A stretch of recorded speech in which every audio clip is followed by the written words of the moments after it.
Alrighty.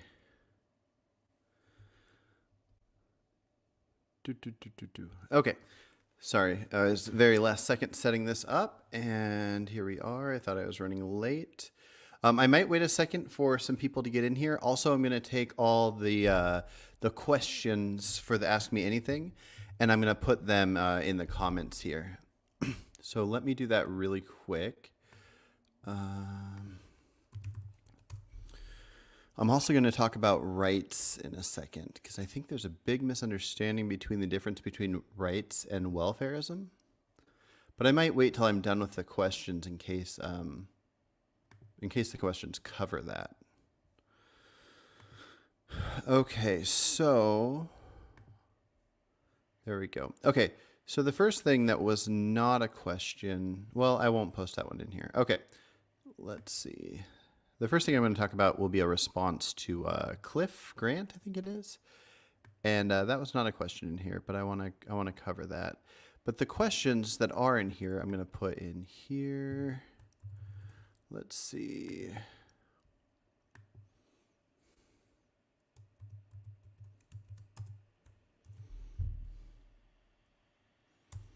I'm not sure if there's a better approach than me just copying and pasting these, but I'm kind of new to all this. Okay, so ask me anything. Okay. But that one. This one might split it up into a couple.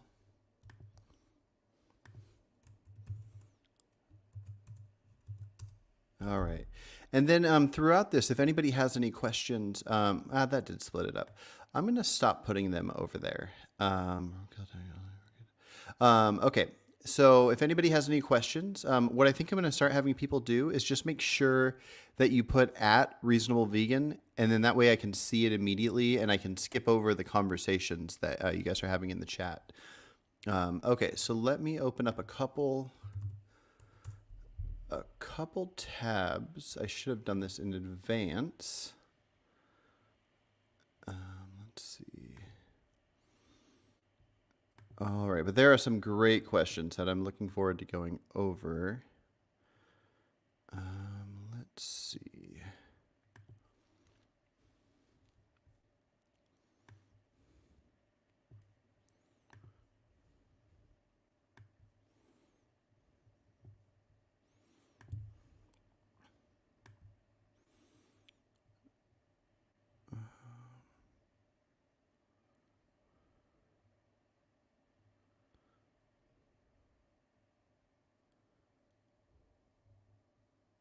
Okay, so I don't know if any of you guys know Cliff Grant. He's a vegan YouTuber. He's got about 2,000 subs. He does vegan outreach stuff. He does like table talks and whatnot, and it's great. He does great stuff. But I think he gets welfarism wrong, and so we had a back and forth that you can see in the community post area. But let me just read this and kind of respond to it. Okay, he said, welfare regulations are designed to spare animals from unnecessary suffering. The unspoken implication being that suffering is necessary when it benefits humans. Animals are still regulated to property status, and every aspect of their lives and deaths dictated by humans. You can argue that your ultimate goal is total liberation and that there is value to improving conditions for those animals currently in the system of exploitation. You advocate for welfarism that will continue to allow the exploitation of animals without guilt for the consumer. I think perhaps what may bring the most clarity regarding the efficiency of welfarism for you to imagine these measures being applied to yourself. Human rape, slavery, confinement. Do you really want to spend your time advocating for more courteous murders, more considerate rapists? I mean, seriously, it's absolutely absurd. That's what he says. Let's see. So I offered to have him come chat because text stuff is kind of tricky. He refuses to come chat, which I don't get because he chats with non-vegans on the street every day, and he has a concern with me. So one thing I'll say that if he's listening or anybody like him is listening is if you think a fellow vegan is doing something wrong, that's probably the most important person to talk to, because if vegans are sharing messages, and let's say I think like Vegan Gains or that vegan teacher have extreme ideas, if they're making veganism look bad, then the people I'd want to convince to do things differently would be them, because they have this like this message comes across wrong. So I feel like the most important person or people for Cliff here to talk to would be fellow vegans that he disagrees with, and then also talk to some non-vegans on the street. But if let's say I get across my ideas to like 1,000 people in a year or something like that, it's not a big number, but let's say I did it, then those ideas that he's calling are bad will get across to 1,000 people. Where if he does the same thing where he gets his ideas, let's say, across to 1,000 people, but he could have spent a little more time to get me to change my ideas, then my message that I'd get to 1,000 people would be more aligned with his. So anyways, that's kind of why I think it's probably best for us vegans to chat with each other, as long as we're serious about being open and listening. But as far as answering his question about this welfarism with human rape, slavery, confinement, all this different stuff, it really just comes down to the law. Okay, so I said a second ago I was going to talk about rights, and so this is probably the best time to talk about it. So in my mind, there's no such thing as natural rights. You're out in nature, there's no laws, there's no rules or anything. People just have their own personal opinions, and they can do what's called affording rights to others. So what I do outside of my society and my laws, just me personally on my day-to-day, myself and fellow vegans that have extreme let's just say that strictly follow the vegan diet, we personally are affording the rights we want to cows and pigs and so on and so forth. We legally don't have to, but we personally are affording rights to them. Same thing with something like circumcision. Circumcision is legal to do, but if I had a son and decided not to circumcise him, I would be personally affording the rights to him to not do this harm. And so that's what a right being personally afforded is. So outside of an individual personally affording somebody rights, which is great, I mean, that's what we all should do. The only other area where I can see rights coming into play at all are legal rights. So we create a society, we have legal rights.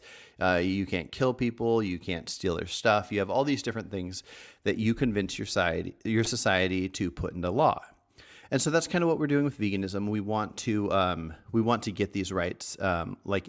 If we think that animals should have the same rights as humans, then the ones of us that think that would want it to be illegal to kill cows to eat them, and so on and so forth. I don't know exactly where I stand on the legal side of it, but that like, aside from changing hearts and minds to get people to personally afford these rights, the other thing would be this legal stance. So anyways, when it comes to welfarism, the idea of would I treat it the same way with rape and slavery, I know most of you have probably heard me say this already, but yes, if it's legal, if the law all of a sudden in whatever country you're in says it is now legal to rape, then anything you could do to cause less suffering through law would be best.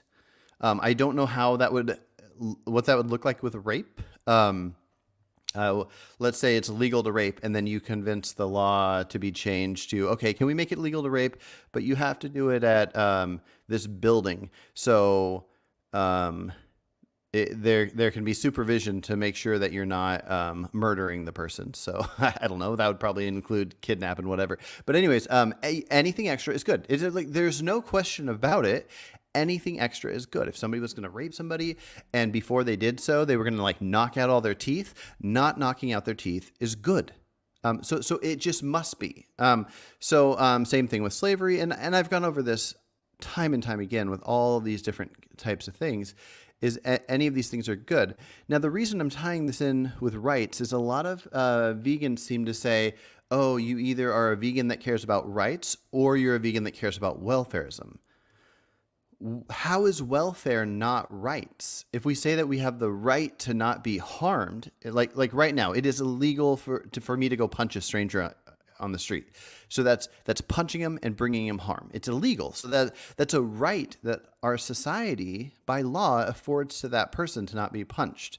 So in the same case, when I talk about like that example I gave about a farmer cutting off the legs of cows, or any form of harm to animals in farms, even if the country still decides to let people eat animals and kill them and eat them, if they say you legally can't punch a cow in the face, that's good in the same way that it's good that I'm not going to get punched in the face, otherwise that person's going to jail. So welfare is rights. They're just directly connected. So anyways, there's that. Okay, so let's see. I'm just glancing really quick to see if anybody wrote any comments after I posted the questions. Okay. And so that's what I have to say to Cliff. And hopefully Cliff will come on and talk and try to defend himself. Because after I asked him to come on, he said, it's really not something that should be up for debate. I would respectfully request that you change your YouTube handle. And then I said, everything should be up for debate. As far as changing the handle, is that because you think it's wrong for a vegan to also support welfare? And he said, yes. That just doesn't add up. Now, you can say that the welfare aspect is not the vegan aspect. If veganism is about complete ending of cruelty. Now, I would still argue that the steps to get to the total liberation are part of it. But even if that's not the case, if it's not the case for total liberation, that all the steps in between are part of veganism, then it would mean that potentially and likely welfarism is a great thing, and somebody might not consider that part veganism. But it wouldn't mean that you change a name. If I want total liberation, and also in the meantime, I want animals to be treated the best as possible, then that would have nothing to do with a name change. And so I don't know. The guy seems nice enough in at least his videos that I don't think he's just trying to throw out an insult. I think he really believes this. And I think that's something worth thinking about. So anyways, if anybody knows him and wants to talk him into coming on the channel, that sounds great. Okay. So the first question on here, what's your view on taxidermy as an art? So this is essentially the same thing as something, oh, Cliff, you're on here.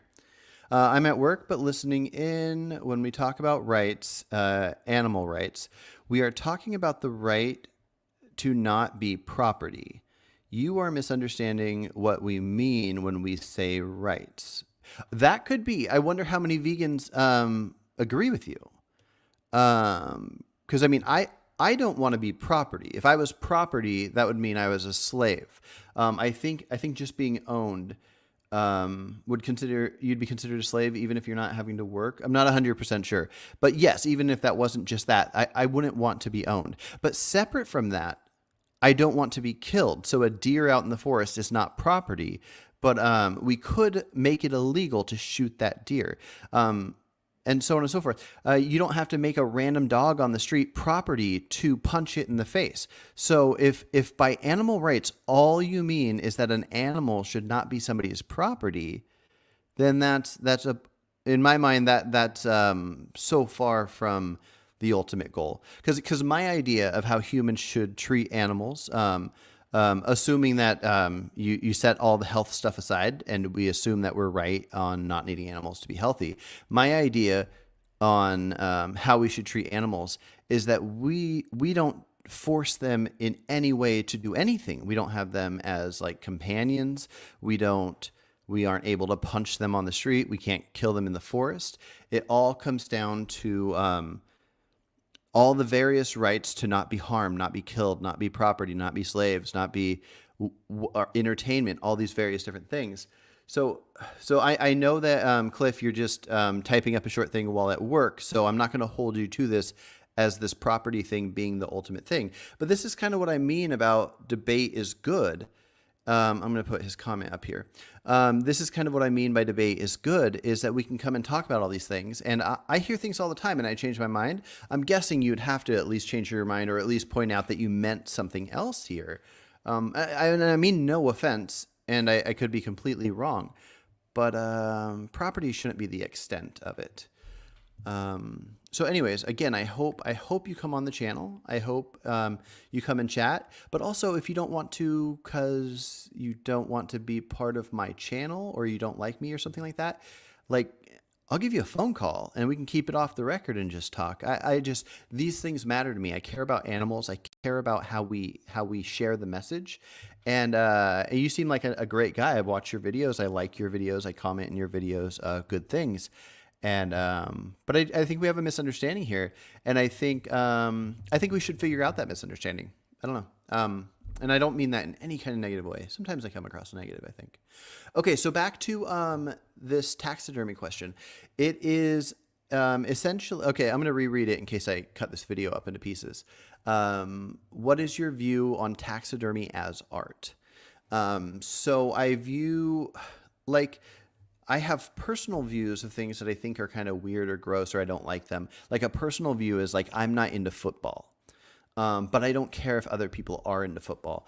And so when I care about animals, humans and non-human animals, for the most part, I care about sentience. I care about their ability to feel and think. And so that doesn't extend to dead ones. Now, there's plenty of things that could happen that would make me concerned. Somebody could take an animal and do like a dead animal and do like sexual activities to it or whatever. And I'd be very concerned about that person. I'd wonder like what's off. I would assume there's something off. And so I don't like it. And so you start to see how different humans are when something becomes more accepted. So if a handful of people have a taxidermied animals and then somebody else goes, oh, I always thought that I was the only one that liked that. Somebody else likes that. I'm going to do that. And I don't think it necessarily means anything wrong. I get the idea of considering it a level of disrespect. But all in all, I don't care when it comes down to the moral side of it or legal side of it. Anything outside of being sentient, I just mostly don't care about when it comes to the topic of caring about animals.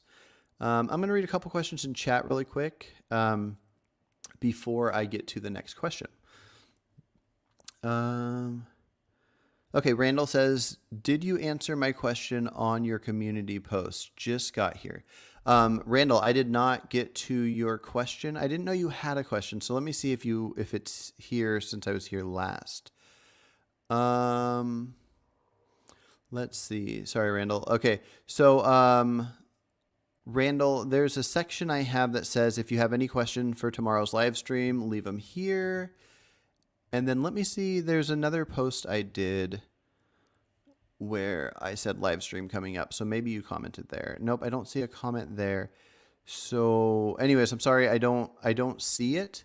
But either of those top two posts in the community post area, if you want to go in there and copy and paste your question, I will definitely try to get to it. Okay, so let's see what we have in here. Randall says, but it's okay to steal their territory for crops and then exterminate them when you eat their crops. Not necessarily. So I'm going to do a separate video on this, but I really want to comment on this. And if anybody's listening that disagrees, please share, because I heard Joey Carbstrong say this yesterday. I've heard Dr. Avi, who I like and respect, say this, and I hear, what's his name, Lifting Vegan Logic, say this a lot. And this is, in my mind, such a horrible, horrible argument that I wish somebody would come and try to challenge this. But whenever people talk about crop deaths, somebody will say, well, we don't know that the wild, natural setting before we took this area and turned it into crops didn't cause more suffering. What on earth does that matter? What on earth could that have to do with anything? That just boggles my mind. Like anybody could say that about anything. There could be a freaking free range cattle farm where people kill cows and we eat their steak and their ground beef, and then somebody will say, "Oh, we shouldn't harm these animals," and then the cattle farmer could say, "Oh, well, I have good reason to believe that if we didn't have these cows that we raised here to feed these people, then over all this space that we have, there could have been nature killing each other and harming each other." I just that argument's just so bad on so many levels. I can't think off the top of my head the way that I had like a bazillion ideas of how to completely counter it. But it's just such a bad idea. You can't excuse something because if you didn't take that land, it would have had a worse outcome, because that only matters in any way if you think that humans should go and affect all of nature. If you think humans should go and find the most dangerous areas and take that land and turn it into their own and so on and so forth. So anyways, I think that's extremely silly. But to answer your question, Randall, about the stealing the territory, I think it's complicated. So I care. I say this too often. I need to stop saying this, but I care more about myself than anyone else. Care about my loved ones, and then humans, and then all the animals, and so on and so forth. So I want to make sure that I can have oxygen to breathe. I can have water, food. I can be healthy. Do all these things, and then I'll start caring about the morals once I'm feeling safe and I have shelter and all this stuff. So if I'm out in nature and I want to cut down a tree to make a cabin out of it, then I'm going to do so. And it doesn't matter if those trees had birds and squirrels living in them and insects or whatever. Same thing with a beaver. A beaver is going to knock down a tree and make its dam. Animals are going to try to survive. They're going to do what they can do to survive. Now, luckily, us humans can reason and rationalize, and we can figure out, okay, now that we got our bases covered, do we want to cause extra harm? Do we just want to walk down the street and kick a dog in the face? And we go, no, we probably shouldn't do that. And anybody that doesn't have the moral intuition to not do that should just go ahead and listen to the others that share that idea. So I would say that, yes, in a sense, stealing territory and exterminating and so on and so forth. The detail matters, but all in all, a focus on one's like shelter and health to me is more important than any of the animals. And now the detail matters though. If it caused less suffering to just eat animals directly than to grow plants and cause suffering to animals in the meantime, then I would say that if the nutrition is the same in animals and vegetation, which I don't think it is, I've been convinced that it's more healthy to eat fruits and veggies and so on. But if just hypothetically looking at it, if the nutrition was equal, then we would want to go for the thing that causes the least amount of suffering or rights violations. And I don't think that's the case with crops. But if it was, the vegan thing to do would be to switch over. Okay, Garuda says a lot of vegans own omnivore pets and sanctuary animals as property. Animal rights is BS. Let the animals all free and or keep them as property if not. Yeah, no, it's complicated. Like, so I personally don't think we should have pets, especially omnivore pets. Something where we would have to do the act of killing to feed it. I don't know where I stand. I don't think I really care too much, in a sense. If we were able to rewild cats and dogs and they just went out into nature and they were killing birds and mice and stuff, I don't think I'd have many thoughts on that. But the idea that we kill like cows to feed to a tiny little cat, the size doesn't really matter. It's just kind of interesting to think about. But that we kill animals to feed animals, I don't like that. And same thing would go with animals on a sanctuary, although most of those are not omnivores. But I don't think we should necessarily own sanctuary animals, but I think it's complicated. All right, so Cliff looks like he reacted to, he sent a response after I told him that I disagreed with his rights idea. Okay, Cliff said all animals have an equal claim to life and right to existence as human beings. That was one. And then two, he says all animals are entitled to the respect and dignity that corresponds with their right to existence. Okay. All animals have the equal claim of life and right to existence. Sort of. So it depends on what you mean. Now, if you just mean the fact that we can grant that, we can reason and grant that, sure. I think with like a zebra and a lion, that's obviously the case that like the lion doesn't think so about the zebra, but animals don't reason like we do. So you might just be referring to how we reason. But yeah, so Cliff, I am curious. So if in a hypothetical world where we were carnivores only, like we could not survive unless we just ate animals, would you think that because we have the reasoning that we should let ourselves die versus killing animals, or should we kill like the minimal amount we need to survive? Because I think that's a concern that would come in. Because I agree with you. I think animals can be left alone. We don't need them whatsoever. But if we did need them to be healthy, then I would say we need as little as possible. I mean, I haven't eaten animals in over 8 years, and I know many people that have gone many years. So like that's not a concern of mine. But just as far as definitions go and how we view these things, I think that matters. But number two, the idea of respect and dignity. That just doesn't mean anything to me. I don't care. Like I care more about legal rights than I care about individuals respecting things. You like getting to advance to the level we are, where like gay people have the right to get married. Them getting that legal right is what matters to me. Convincing, like right now, let's say in the U.S., like 20 or 30% of the U.S. is anti-gay. Let's say 25. 25% of the U.S.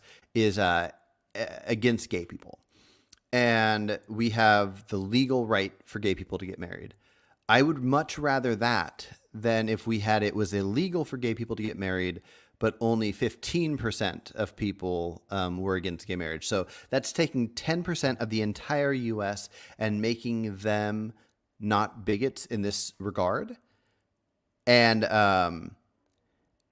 like I'd much rather some bigots exist that are going to do what they're going to do as long as they're not doing anything illegal, and have rights in place to protect people. So I care about the legal things. So I don't really care about the respect and dignity. I personally just happen to like give those things to animals, but it's just not a thing I'm going to fight for or care much for. I'm going to skip a couple of these to go down to Cliff's third point. Human beings do not have the right to exterminate or exploit any other species of animal for breeding and farming of animals for profit or is strictly prohibited. Okay. Human beings do not have the right to exterminate. Okay. So human beings not having the right to exterminate species. I guess I am curious what you mean exactly by that, because some people would factor in crop deaths to that, unless you're talking about the entire species, and then I don't even see where that becomes part of an issue. I mean, I don't know how we detect. We can detect that a species is going extinct, especially like larger ones. But anyways, I don't know how to break that down. Cliff on number 5 says animals have the right to care. Let's see, to the care and protection of humanity to the best of our ability. Protection in the sense of it being illegal to harm them. I totally agree. That's what welfareism's about. Because it's not a mutual benefit. Mutual benefits for humans. You don't kill me, I don't kill you. We have these laws. Almost everything human-based in a society, it's best to look at the mutual benefit, and that's how it goes. Added things when we have the ability would be laws based on morals, and that's what we give to animals. So it's affording them rights. It's affording them welfare. No animal should be poorly treated, subjected to cruel acts, or to abuse or neglect. Neglect's complicated. I don't think we should own pets, and that's where neglect would come in. Abuse is not good. No animal should be poorly treated, subjected to cruel acts. Yeah. No, I agree with all that. That's a fair point. Cliff, number 7 says wild animals have the right to liberty and procreation in a natural, healthy environment in accordance with their species' needs. Destruction of natural habitat is a criminal offense. This is complicated. I don't know to what extent I think one species should be able to take over a certain amount of area. Like, let's imagine that for whatever reason, humans decided that humans are all going to live in North and South America, and there would be no humans over in Africa or Europe or Asia. Or Australia, anywhere else besides North and South America. And then animals were just doing their thing over there and we just let them be. Would there be a certain amount if one animal, for whatever reason, just started taking over and they had like 80% of the land and they killed off endless amounts of species? Would we go intervene? Let's say it wasn't affecting the ecosystem.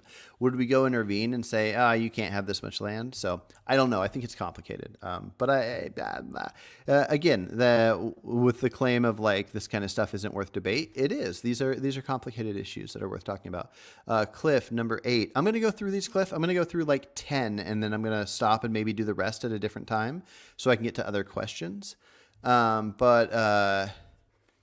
Deprivation of any animal's freedom for any reason, including science, education, experimentation for human benefit is strictly prohibited. This must be a list of like what you think should be in law, which is cool. I agree with most of this, I think. But yeah, I don't think we should use animals for educational purposes, science. Well, I mean, I think we could go in nature and film animals and use that, like make documentaries for educational purposes. But I don't think they should be harmed or anything. They should have freedoms. Okay. Human caretakers of companion animals from now forward will be referred to as guardians. We are not owners or masters. I don't care about the semantics.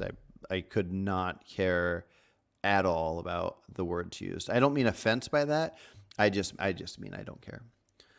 Because I care about the law, and I don't think there should be laws getting in the way of speech. Law should be there for treatment and protection, physical protection from physical. Okay.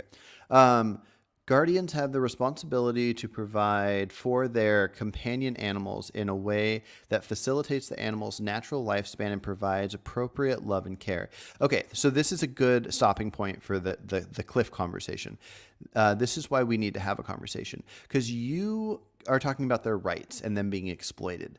And even though I think that this situation of companion animals is sort of the least of our worries, and we have to worry about everything else before we get to it. All in all, in the grand scheme of things, this is exploitation.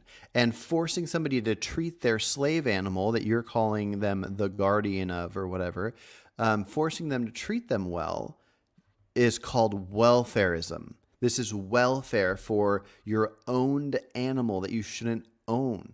It's not quite the same as doing testing or scientific research on them, but it's something like that. So again, being in favor of it for whatever reasons, it's kind of a utilitarian idea that if the blind person or whoever else needs a companion animal gets a certain amount of benefit out of it, and we care more about humans than animals, then it's a sacrifice worth having.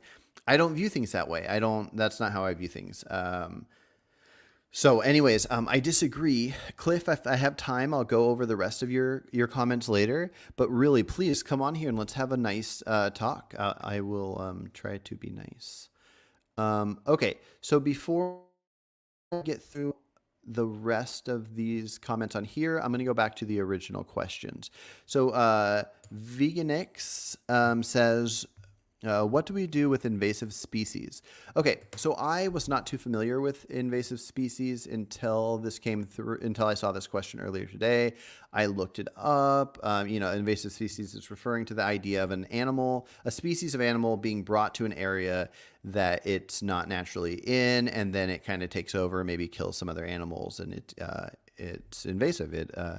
Um, and so this is a type of thing that, in a sense, doesn't mean much to me other than figuring out if I don't know if I think the man-made aspect of it is a problem. The fact that like one person took something from one place to another, that like initial action is not the best. But if that animal can keep surviving in that area, it's not much different than imagine before humans were here, like a dinosaur being in a certain area might take out a bunch of species.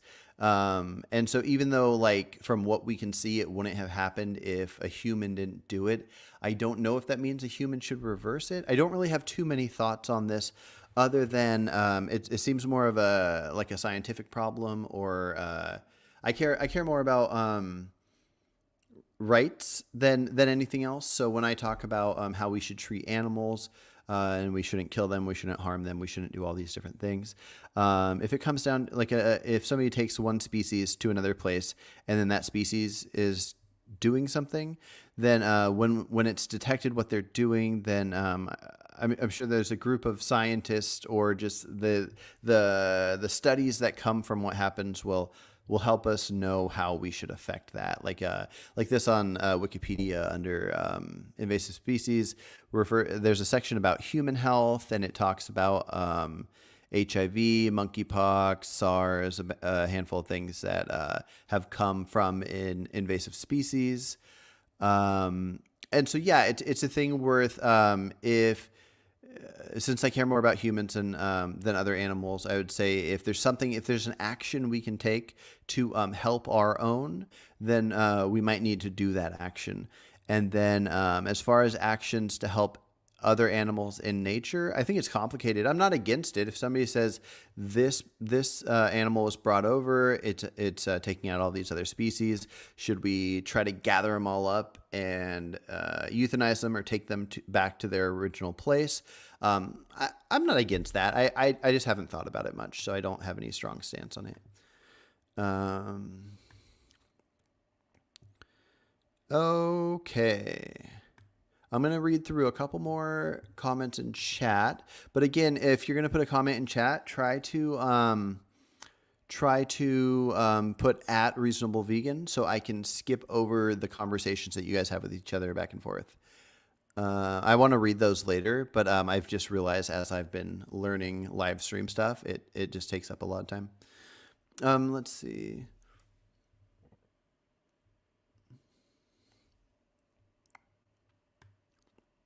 Okay. Randall said, what's the point of being vegan if you have to exterminate animals to feed yourself anyways? I mean, is it really worth to eat, worse, to eat a grass-fed steak that resulted in one cow being butchered than eating and then I think that got split off into eating an apple that caused extermination of thousands of insects, hundreds of birds, mammals. Keep in mind that you're also causing deforestation, harming native species, population, and destroying. Okay, so Randall, the problem here is it's taking an idea of what you want to be right and trying to figure out the best way to make it right. So you want to be able to eat the steak, so you're trying to figure out the best way to eat the steak instead of trying to. I think at least that's how it's coming across to me. Instead of trying to figure out what's right or wrong here. And so, is it worth it? So first of all, we'd have to look at insects. I don't think that we should just randomly be killing insects. But I also am not too worried about insects. The thing that kills insects would be pesticides, which I don't think we should consume anyway. So I'm not a huge fan of that. But let's see. What's the point of being vegan if you have to exterminate animals? Okay. So the point of being vegan, in my mind, what veganism is not causing unneeded harm. And so if we have to live to survive, like if we have to do something to live and survive, like being on an island and killing a chicken to survive, most vegans are going to say, yes, kill the chicken. So when it comes down to the idea of being vegan is not causing the unneeded suffering. So let's just say you have all the food options in the world and you have all the health studies and you figure out the best way to be healthy. You have shelter, you have really good air to breathe in, you have all the water in the world, and then you can find out the best way to be healthy. So if you are doing that, if you are being healthy, treating yourself well, and then you could be unhealthy by adding unhealthy, unneeded things into your body. And some of those things are animals, things that can feel and want to live and so on and so forth. Then the idea of being vegan is not doing that. It's not doing this extra unneeded thing. In my mind, that's how I view it. So hopefully that answered the question. Okay. Okay.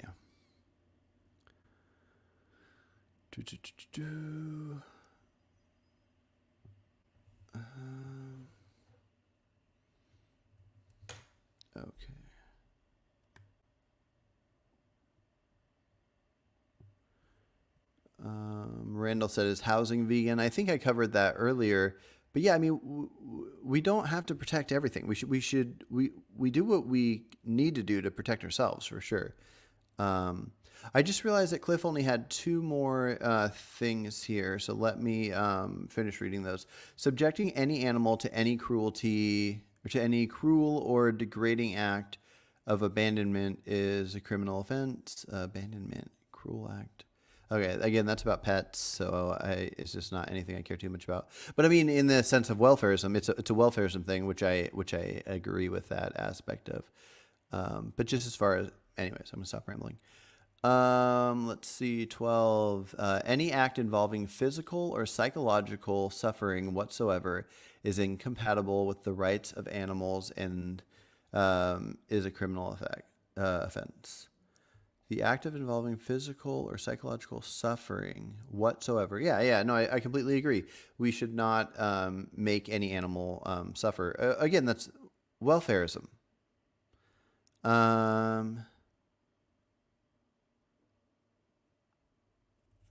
Okay, and then you said those are the 12 rights we are asking for. Now you say we are asking for. What's that list of 12? Cliff, can you let me know where those 12 came from? I'm kind of curious about that.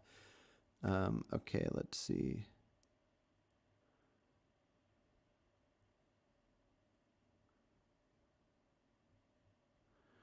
Okay.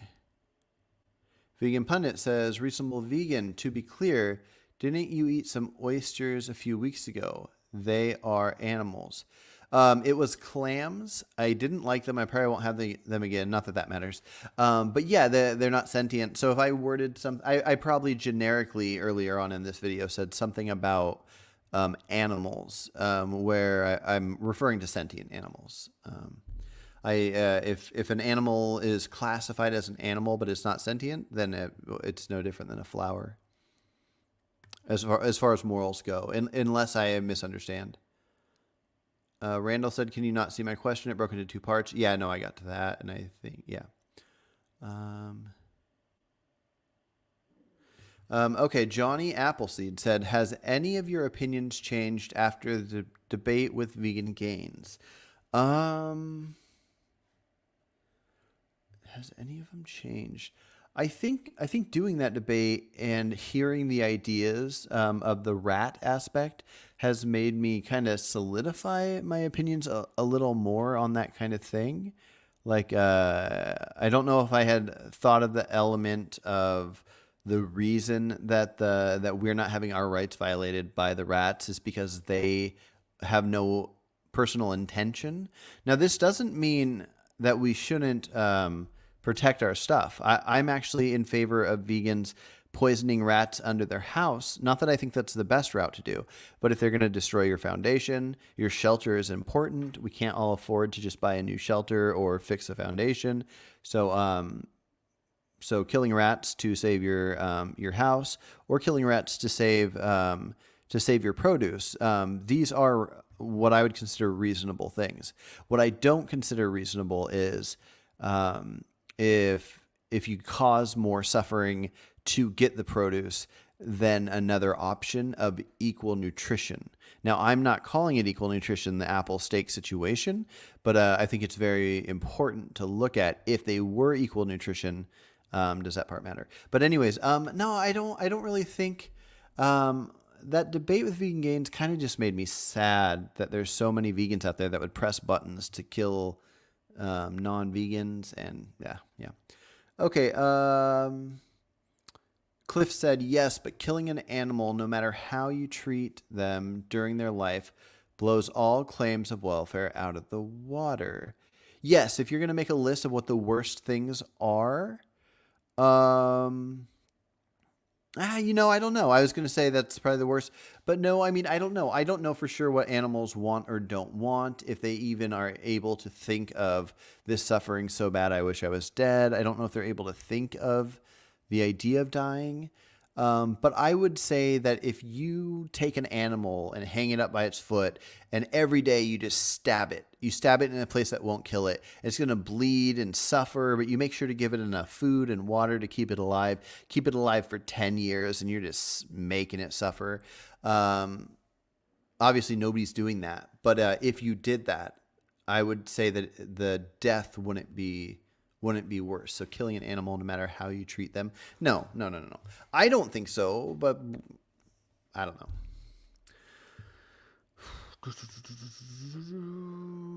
Okay, Angelo says, "Who's your favorite vegan on YouTube?"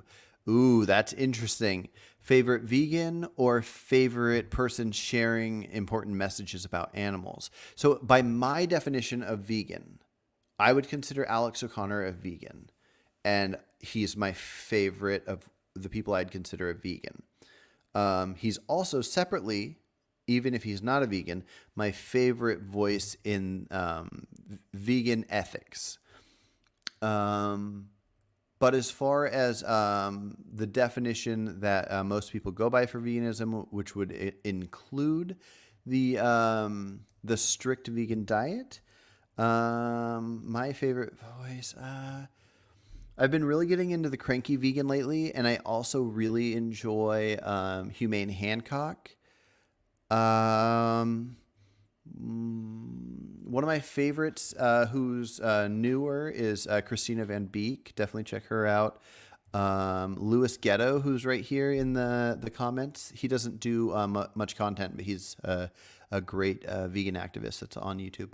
But yeah, I would say honestly probably Earthling Ed. Earthling Ed, or maybe soon to be Cranky Vegan or Humane Hancock.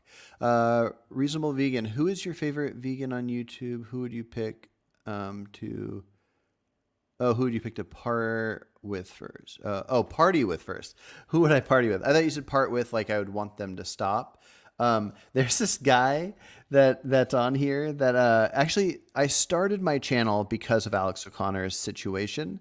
And the first video I made that led me to starting this channel, I made the video on a different channel, but it was kind of one of the first things I uploaded on this, was a reaction to somebody reacting to Cosmic Skeptic. And that guy's name is like NILF or something like that. It stands for like no injustice lasts forever. No. Anyways, I don't know. I find him to be the most irritating of like the smaller YouTube channels. He's got like 1,000 subs, which is more than me, but just like compared to the bigger ones. Because I think that vegan teacher and a big part of Vegan Gains is really bad for veganism. I think it hurts the movement. And I would say that vegan teacher it would be better for veganism if she was not on the internet. As far as smaller channels, I would say that NILF one, almost all his videos make vegans look really bad. And, anyways, I'm going to stop rambling about that, but to party with, I mean, Earthling Ed seems really fun. I'm going to go with Earthling Ed or Cranky Vegan. So, how about you? I'd be curious to hear yours.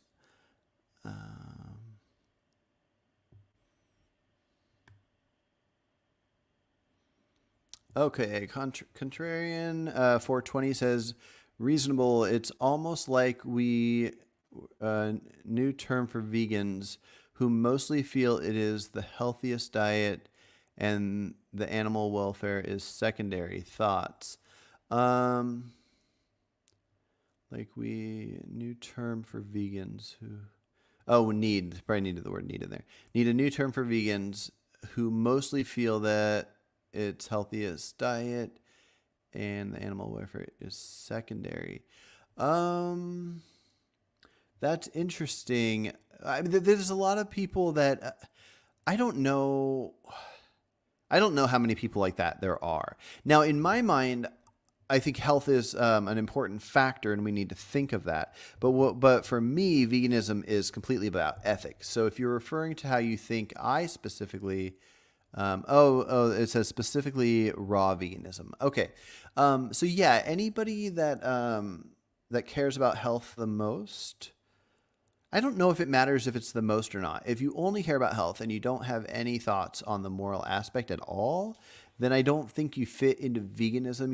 It's just plant-based or whatever. But I don't think it's worth like attacking. When people say you're not vegan, you're plant-based, oh my God, that blows my mind. I hate that. But anyways, yeah, I don't know. I think there's names that we need. It might be good to have side names for people, but really, I think we just need to have more conversations. We need to have more conversations because there are so many anti-welfare vegans that claim to be caring about rights, but don't realize how much welfare is a right. Blows my mind. Okay. AV, reasonable vegan. Do you think that abolitionism is essentially saying that conditions for animals must stay as horrible as possible until humanity goes vegan? Um, yeah, that's about how it comes across when they talk.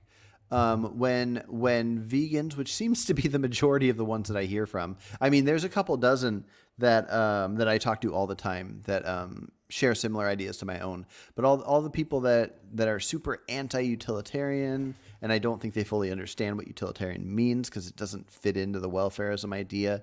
But most people that say like you can't talk about welfareism or reductionism, you have to focus on abolition. Yeah, I mean that's kind of what they're going for is they don't care if there is any good changes in law to what happens to animals. They are going to focus on the abolition and nothing else. And I think that, like people have pointed out, that when there are people focusing on abolition, if the message reaches people, then that will help spawn ideas for welfareism in animals, or it'll spawn ideas for legislation to help the welfare of animals, which is good. But I don't think there's anything more important than the push for each individual law with welfareism. I think it must be anyways. AV says, reasonable vegan, have abolitionists ever abolished any form of animal use anywhere or shown any visible signs of progress toward the abolition of any form of animal use? Have abolitionists ever abolished any form of animal use anywhere or shown any visible signs of progress towards the abolition of any form of animal use?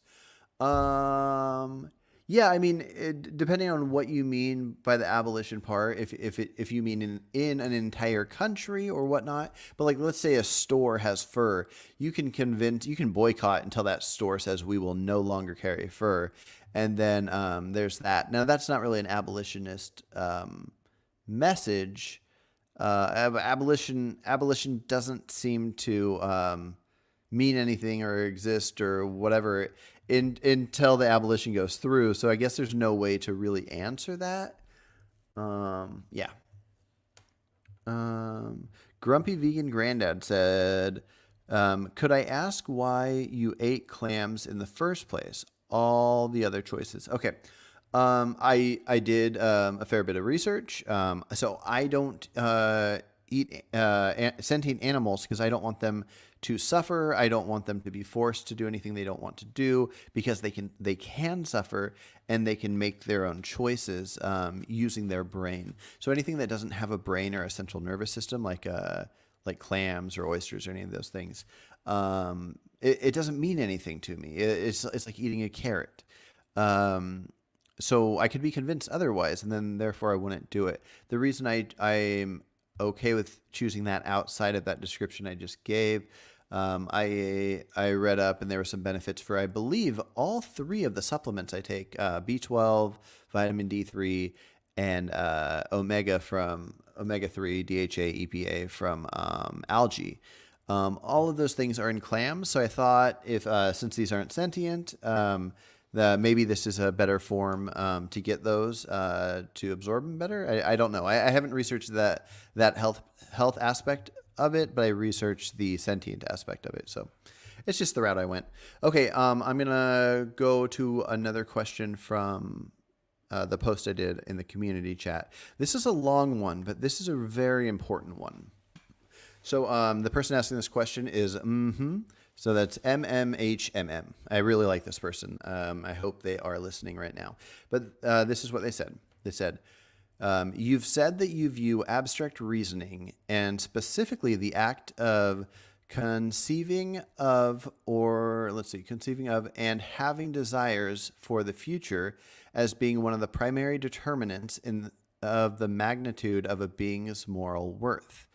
I think you already conceded that animals have an implicit instinctual desire to survive in the future. So the following is my question. Why would desiring a future on a level of abstract reasoning have any more moral significance than desiring a future on a level of instinct? There's more to the question, but I want to answer each part separately.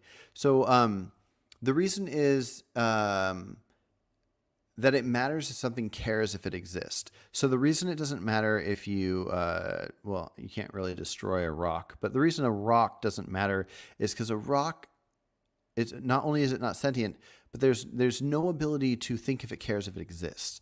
So human, I mean, I only know for sure with myself, but I know I want to exist. I know I want to see tomorrow. So the idea of me having these ideas, even if I'm like not understanding it and tricking myself, I'm thinking about tomorrow. And if somebody asks me, do you want to keep existing? I know what my answer would be, whether I have free will or not. I at least know with my own consciousness what my answer would be.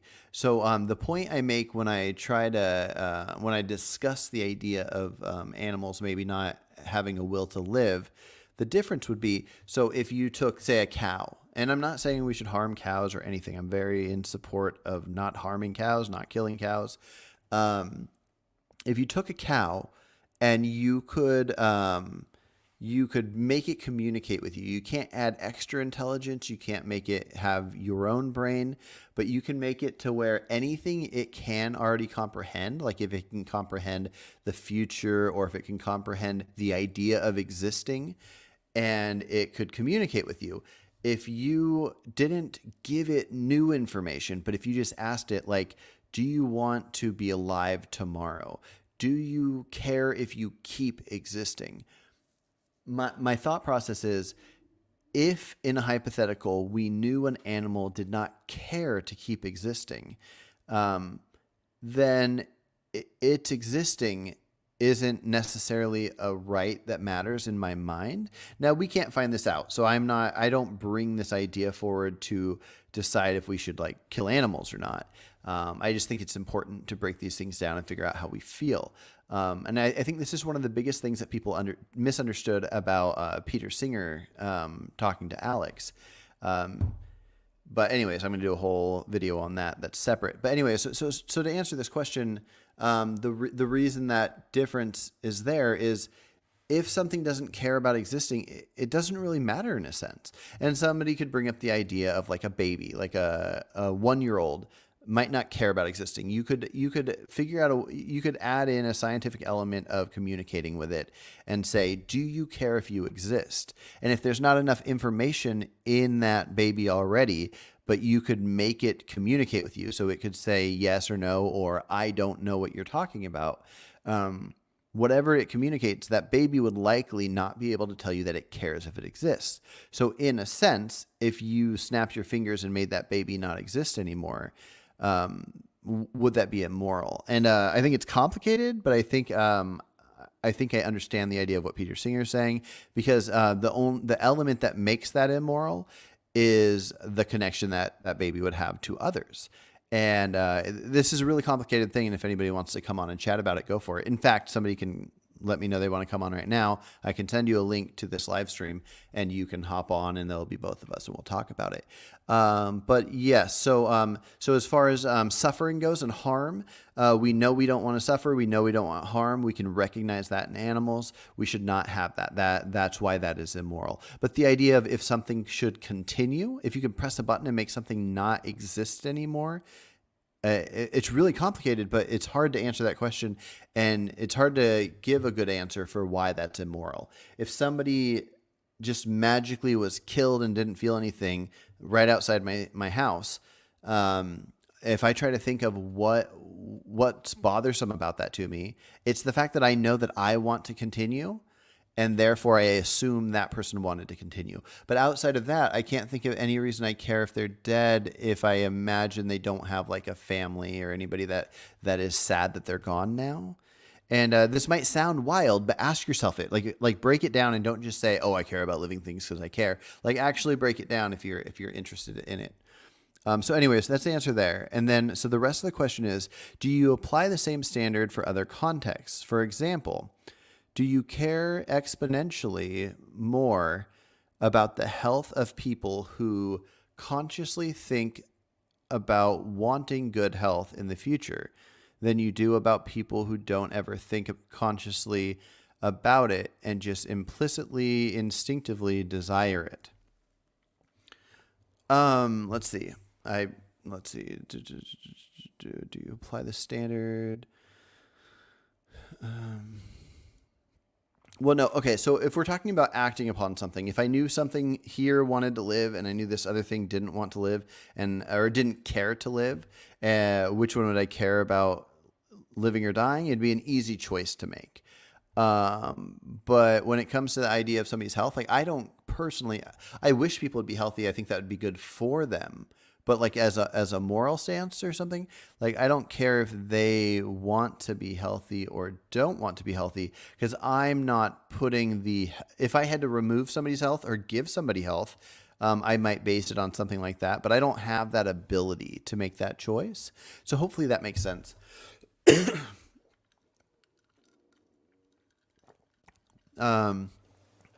And then they said, if not, then surely you've got to abandon the idea that the act of abstractly conceiving of and desiring something is morally relevant. Or at very least, you'd have to abandon the idea that one human life is worth more than 10 million non-human lives, merely as a result of the former's ability to abstractly value the future. Well, since I don't agree with the health aspect, because nobody's giving or taking away that health, I don't think it connects. If I understood that wrong, let me know. But as far as the valuing a human versus 10 million non-human lives, yeah, no, it's complicated. Because if I have to pick one out of two options, then I might pick the human. But that would just be out of the idea of it existing or not. If we're talking about snapping it out of existence, I would care more about the thing that in the hypothetical let's say I know that one cares and the rest don't. Then of course. And then with the assuming, I kind of just have to go with it. So it's complicated, but hopefully that answered your question. Let me check back with the live chat. Okay. Steen said, what do you think about feeding cats a vegan diet? Do you think other animals should suffer for the cat to be as healthy as possible? Or what would be okay to risk their health with a rare vegan diet? That's the thing. I don't think we should own cats. I think animals should be out in nature, and then there's a whole other complicated thing figuring out if we should intervene. But killing animals to feed other animals that we just want for our own joy, we should not have animals for our own joy. That just is what that is. And so then it comes down to if people are going to make claims, it's not for their own joy. And no offense to animal owners. Just once I've been live streaming for an hour, I start sounding negative. But maybe that's a good thing. But the claim that we're doing it for them, we're rescuing whatever, none of that really means anything to me. But let's say it matters. So if we're rescuing it, it's not for us. The question is, should we kill other animals for them? No, I don't think so. I think honestly, so anybody that considers their own pet like their family member, that is what it is. But animal, I think. Is actually Cranky Vegan. I was just watching a video of his, and he raises money for different animal things. And there is somewhere, maybe in Africa or India or somewhere, somebody has something where they raise money to take care of stray cats, and they had like thousands of them. If you're feeding them all animal products, you're killing other animals to feed these cats. If you're going to kill other animals to feed them, you might as well just put the cats out of their misery. So honestly, I don't think we should own cats. It should probably be illegal of some kind.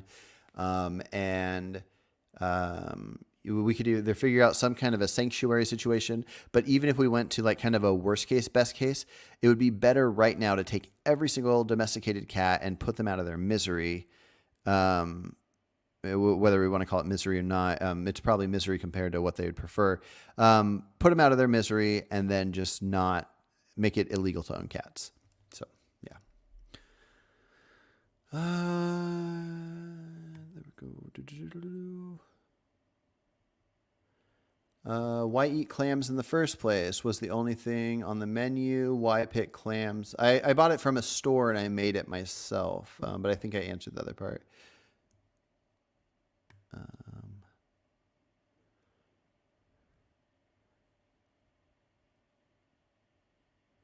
Okay, Allison said, so far there isn't evidence to say that a plant-based diet for cats is dangerous, as long as the cat gets all the proper nutrients. Yeah, maybe we should keep looking into this and figuring this out.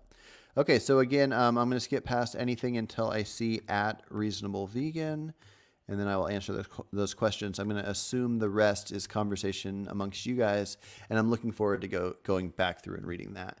AV says, by the way, thank you for responding to those inadvertently missed comments on your earlier video. Appreciate it. Yeah, definitely. That's the thing. If anybody ever puts comments on my YouTube channel and they don't hear back from me, there's a good chance that YouTube didn't tell me it exists. I try to respond to everything I can. Let's see. Okay, Angelo, yeah. Angelo. Yeah, anyways. What have you discerned is the difference between practical and practicable? Well, from my understanding, practicable is essentially the same as possible.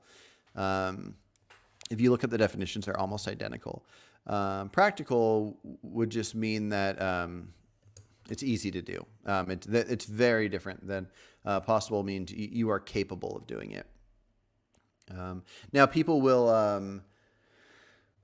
So there's this myth that went around for a while about LCD screens and not being vegan, cell phones, laptops, all this kind of stuff. It's actually a myth. Do not give into that. If somebody brings it up, say, show me the sources, because it's a myth.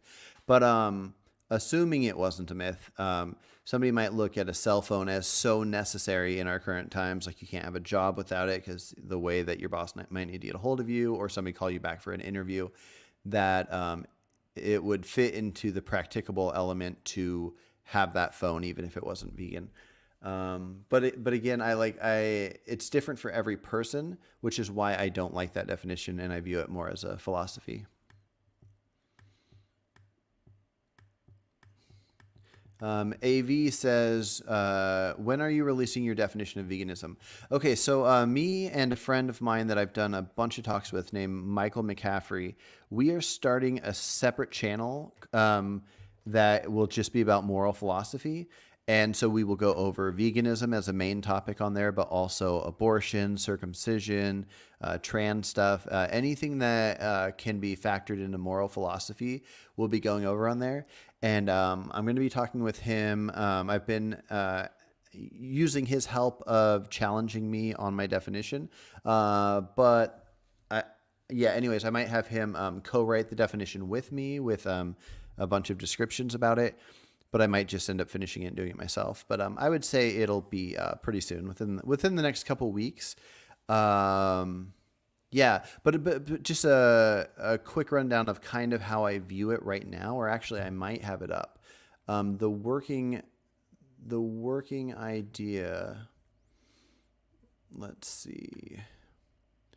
I'm just gonna pull it up real quick, because I want to hear as many counters as I can to figure out how to treat this. So my current working idea for the definition: veganism is a philosophy that seeks to extend moral consideration to non-human animals. That's the gist of it, but then it goes on to say, on the basis of actions unwanted by each animal, such as harm and physical force. Now I'm probably going to change that around. I'll probably move the unwanted part and just leave in the physical force part. I'm not sure if I need the harm element. But anyways, so yeah, I think veganism should be viewed as a philosophy that extends moral consideration to non-human animals. So it's going to fit in a lot more people that likely would be like the rest of us vegans that once ate meat and now we don't.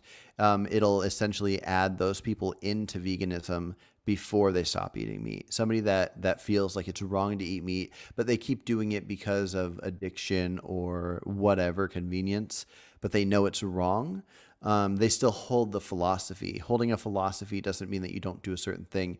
You could have a philosophy that doing drugs is wrong, but if one thing leads to another in your life, you do a drug. It doesn't mean you end having the philosophy being. And so, anyways, I think that's an important element. Now, people can have side things where they talk about if they are an actionable vegan, if you are doing the actions that would be considered reasonable. People can focus on diet aspects too, like just saying that they have the strict vegan diet versus maybe a not strict vegan diet. Because there's so many aspects, like if somebody is vegan, but then they decide to eat honey because they've researched it and they feel like it's fine to eat honey. Do we stop calling them vegan then? What if somebody thinks that you're only vegan if you don't drive a car because insects hit your car? Would it be reasonable to call all the ones that do drive not vegan? Do we give an extra label to the person that doesn't? It's just complicated. And so anyways, I view it as a philosophy, and I would love to hear counters to it because I want, anyways, I'm going to stop rambling about that.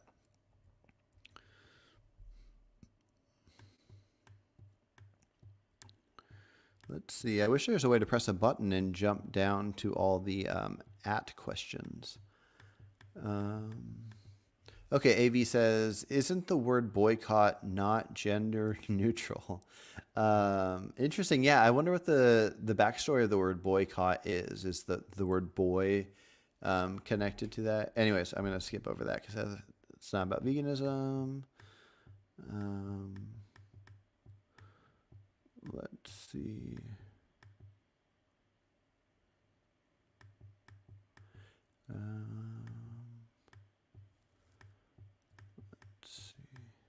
I do have another question in a different section that I'll jump to. I just want to scroll down in case there's anything super recent that somebody asked a question. I think I just saw one. There we go. Contrarian 420 says, if focus on human health from raw plant-based diet is more effective at converting meat eaters, isn't it better?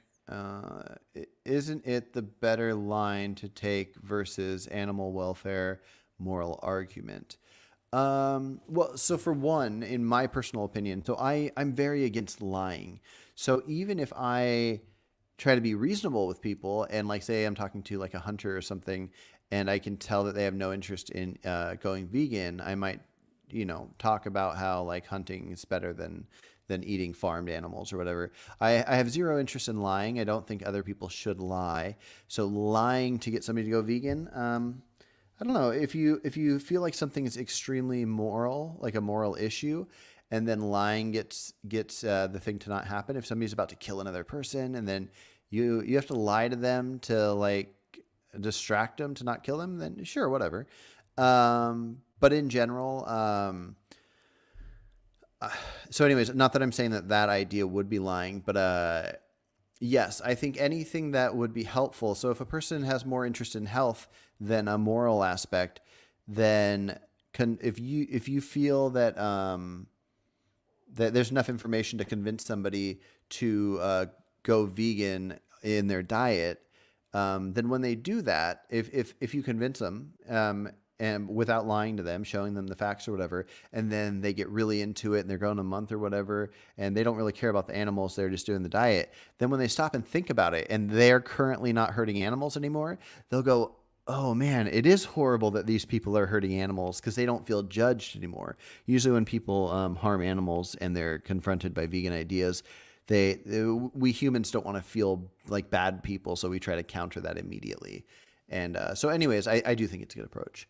Okay, same person said, it becomes the more moral, ethical approach, ironically, because it's more effective than yelling murderer at them. I agree completely. Now, even though I think we shouldn't lie to people, if you think somebody's a murderer, which I think it's important, no judgment here, but I think it's important to get the best we can at crafting our words. Murder refers to something illegal. So if somebody kills an animal, you cannot murder an animal unless it becomes illegal to do so. So if you call somebody a killer, and even if you view them as a killer or view them as a murderer, it's not. I don't think it's a lie of omission to not yell murderer at them. I think it's just best to be reasonable and to think like this is gonna make them go the other way, and I don't want to do that. So I think it's best to not do that. But I think it's perfectly fine to recognize our faults when we learn things like what the word murder is. A friend came out and told me that I was spelling the word sentience wrong, because I was spelling it sentient and then with an S at the end, sentience, instead of sentience with a C. But anyways, now I know. I read quite often and I talk about these topics quite often. You would think I'd know how to spell that word, but we all learn new things at different times. Also, I was watching a debate this morning, and never put the word and before the word etc. If you have a list of things, don't end that list with and etc. It's just etc. Okay. Let's see. Mike the Vegan did a good video about practical and practicable. He did. I watched that. That was pretty cool. I invited him in the comments of that video to come and chat with me. Who knows if he will. He's probably super busy. Let's see.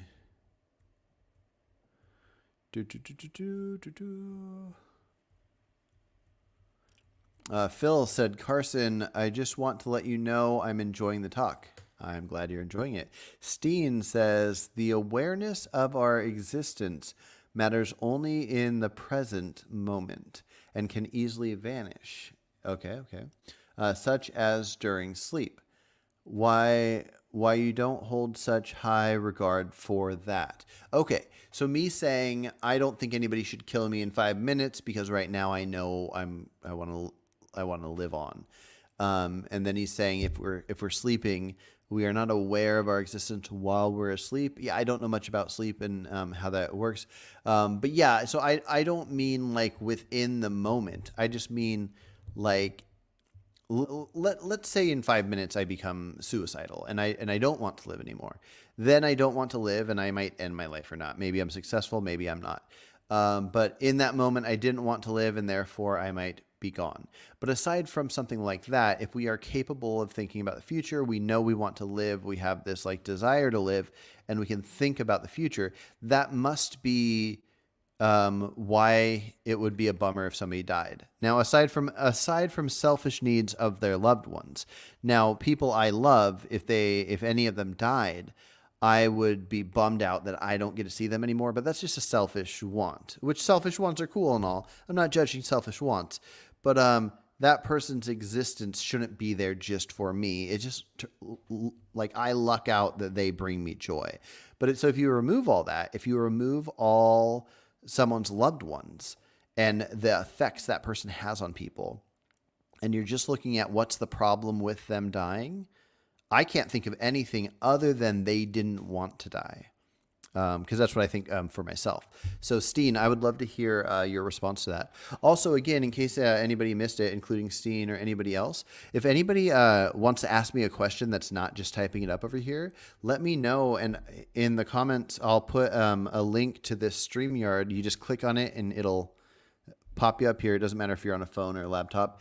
And then you can ask me a question and we can do it back and forth for a few minutes. And then you can hop out and somebody else can hop in. So that's always fun. So you can do that if you want. Anybody? Let's see. Angelo says, let me know if I'm pronouncing your name wrong, by the way. Sorry about that. Why shouldn't veganism be strictly a practice that describes your philosophy instead of just the philosophy itself?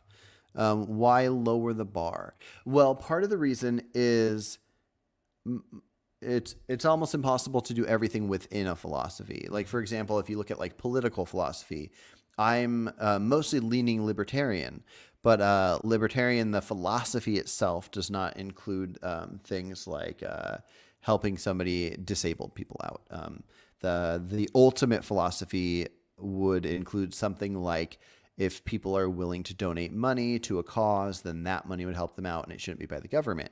Now, most libertarians would say the government should take care of law enforcement, military, and maybe one or two other things, but not much at all. Schools should be left up to donations and a handful of other things. Most libertarian ideas I like, but there's a couple that I stray away from. But you can't make a new label for everything just because you stray away a little bit. And that's political philosophy. So look at something like religious philosophy, a Christian. A Christian might know that it's a sin to get a tattoo or to mix fabrics or to be gay or to have sex before marriage or whatever. You know all these rules and you subscribe to Christianity. You subscribe to that philosophy. If you break one of those things, if you sin, if you have premarital sex, you aren't all of a sudden not a Christian. Somebody might call you a bad Christian or whatever, but you are still subscribing to that philosophy, but you didn't follow through with it. So same thing would be with moral philosophy. So veganism it's a moral philosophy.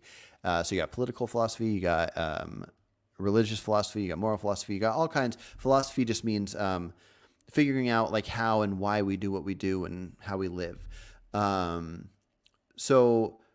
You could say that you would, let's see, why shouldn't veganism be strictly a practice that describes the philosophy instead of just the philosophy itself? So if it's strictly the practice, it just becomes complicated because there are so many cases. And I know like something like crop deaths don't matter in a sense. Like the most important thing when being vegan would be something like not eating animals, not buying animal products like clothing. And when you get makeup, don't get makeup tested on animals. But there's going to be so many cases where we might take medicines that have animal stuff in it, or like you get a tattoo and the ink's not vegan, or you take you get a vaccine that uses egg, and then you got crop death complications.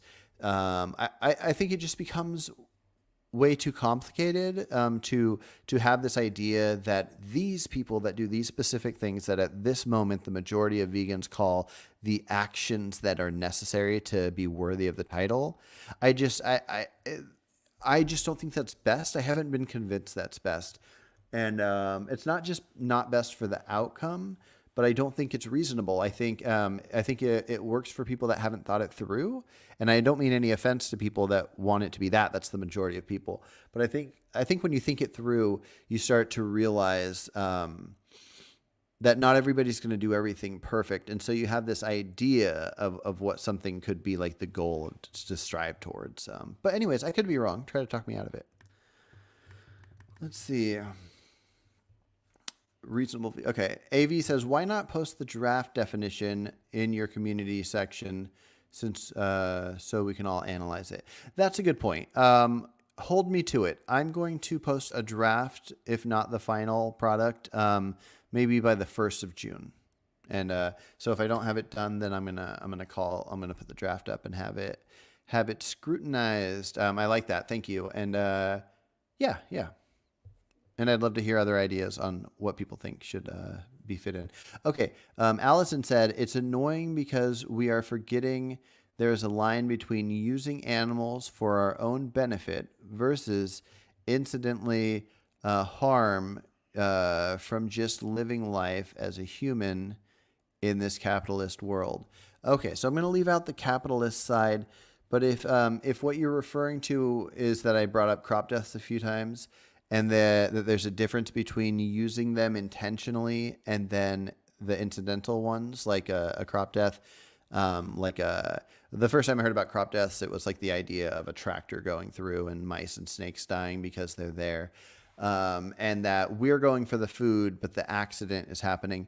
There are other aspects to it. Pesticides are sprayed intentionally, knowing the outcome, which would be the pest die from the chemicals, and birds will eat the pests, and like it's something like close to like 60 million birds die. I don't know if it's a year or what the exact details are, but a crazy amount of birds die in that way. Rodenticides are poisons left out for mice and other rodents. Squirrels and chipmunks are rodents. I didn't know that. But anyways, I'm sure it actually affects squirrels quite a bit. Squirrels come in my backyard and will go through my compost and take all the food. It's crazy. But anyway, so squirrels, rats, mice, chipmunks, probably not guinea pigs, but guinea pigs are rodents too. But anyways, there's poisons put out intentionally for them to eat and then suffer and die. And it's probably the best route. And I don't know about pesticides, but rodenticides, it's probably the best route overall. There's probably less harm done by that than factory farming. And so I'm not saying crop deaths matter in that huge way, but it's worth analyzing. It's worth looking at. And if we are doing it intentionally and we know the outcome, I don't think it's incidental anymore. So going to the park to play with your kids and run around knowing that you might have stepped on a bunch of ants, but maybe you didn't, that seems like an incident worth not worrying about in my mind. But doing something intentionally, and especially knowing the outcome, and it's a negative outcome, and our goal is to not have negative things causing harm, it's worth looking at. Now, I don't know what you were responding to, so I don't know if I completely misunderstood what you were referring to. But I think you do make a good point, and it's why I argue in favor of crop deaths not mattering in a sense. But they do matter in another sense, so we should think about this.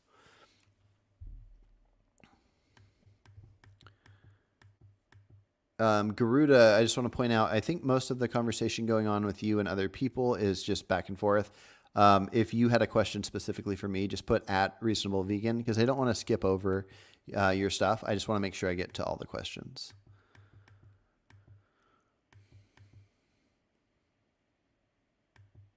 Okay, Phil says we should talk about lying sometime. I believe that lying is like violence. It's a weapon.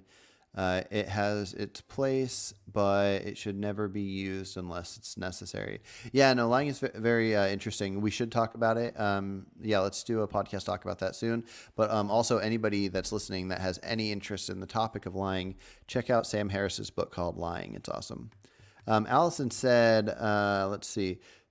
Sorry, I meant to tag you in the second comment I made. Oof. I don't know if I missed it, but if I did, put it back again.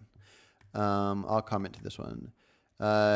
It's all about how we approach people. We need to study psychology and social justice history to learn how to move forward most effectively. It's important we connect with people. Seeing these conversations makes me want to do my own YouTube channel. Okay, Allison, here's the thing. I would love to help anybody do their own YouTube channel. I don't know if you want to do one on veganism or just other issues, but until you have the capability and equipment to do it, this is what I recommend. So go to my channel, go to the About section, find my email, send me an email, and we'll set up a conversation where you're side by side with me on StreamYard, which is where this is streaming from. We'll have a conversation, and then I'll take that video file and send it to you, and you can upload it, and it can be like your first YouTube video. And I can walk you through the process. There's a ton of free ways to do it. Now, all in all, it's probably best to get some decent lights to make it so you show up really well, and external cameras and all that. But I mean, if you just want to share your ideas and make it available and you're not worried about how many people see it or like it, I strongly recommend it. I hate social media in a huge sense. I hate that people just get on Facebook and Twitter and post pictures of themselves waiting for likes and all that kind of stuff. But I love any aspect of people having conversations and sharing ideas. And so something like YouTube or making podcasts, I think is great. And I would love to help anybody do that. So it's pretty simple, and I can walk you through it and help you. Okay, Steen says, this want to not die is also temporary and will 100% go away in an instance once dead. No, I agree completely, and that's why it's hard to view snapping someone out of existence. I say snapping someone out of existence because even though I view like hunting to be better than factory farming because you shoot a deer and it dies instantly, and there was no harm. There's a removal of life, and then before that it had a good life, especially compared to an animal on a factory farm. But there always is that in-between of the seconds or minutes it could take something to die. So when we talk about this hypothetically, somebody losing their life, it's probably best to talk about snapping them out of existence to figure out if it's moral or immoral. Like really right now, if I got snapped out of existence, I was just dead. Like I can't have any further thought on it. I just know that I wish, like, there's the new Wes Anderson movies coming out, along with the new Pixar movie and the Flash movie. They all come out the same day. Anyways, I want to see all these movies, and they come out in a few weeks. If I die right now, I won't get to see those, and I want to see those. I really do. I want to go see concerts. I want to travel. I want to go hiking. I want to get back into my kayak. I have wants, and so the idea of me dying bums me out. I don't like it. But if I got snapped out of existence, I can't think any thoughts about this.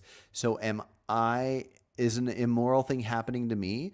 Maybe the act of snapping me out was immoral because I wanted to live, but it's like a 1 second immoral. Now, I don't think anybody should do it. I think the reason, like the most important thing to being in a society is having protection from harm and death and whatnot. But I think it's an aspect worth thinking about. So anyways, I'm going to stop rambling about that. Unless somebody thinks I should ramble about it or wants to explain to me why I'm wrong. Go for it. Vogon Poetry says, philosophy is meaningless if you don't adhere to its principles, isn't it? At the very least, aspire to those principles.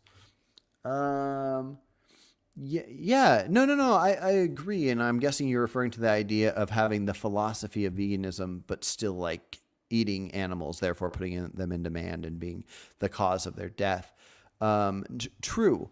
But I think it's important it's really hard to decide what the important parts of life are. You know, we're very sociable creatures. So like we want to have conversations with other people.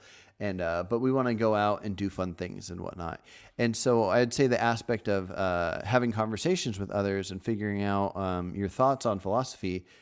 If you're going to live to be 100 and you're going to go from age 20 to 100, having good conversations with friends about philosophy, and somewhere within that lifetime, let's say from birth to 40, you're going to consume animals, and then from 40 to 100, you're not. And around 30, which is 10 years before you're going to stop consuming animals, you recognize that it's wrong, but you're addicted to it. You grew up with this thing. You have this philosophy where you think it's wrong and you can't stop yourself from doing it. I think it's totally makes sense to have conversations with people about how you think it's wrong to eat animals. I have a good friend named Chris that I just talked to not too long ago. He cares about a lot of important social issues, and he fights for them all the time. But when it comes to veganism, he thinks it's wrong to eat animals. He wishes it was illegal so he didn't eat animals. But because it's not illegal and most people do it, he goes ahead and does it. I don't know exactly what that means, but life's complicated. It's crazy. So having a philosophy without subscribing to a philosophy without acting on it doesn't. I don't think it negates the subscription. Okay, I saw that that some abolitionist vegans want you to change your YouTube handle to not include vegan. Your response? Yeah, I mean, I personally think that's silly. Everybody has a different definition of what veganism means, and so I don't know. The idea that it should stay. So one argument is that the definition of veganism should be whoever defined it, whoever came up with the word. And so Donald Watson, was it? The original idea was just the not exploiting animals whatsoever, and so that's great.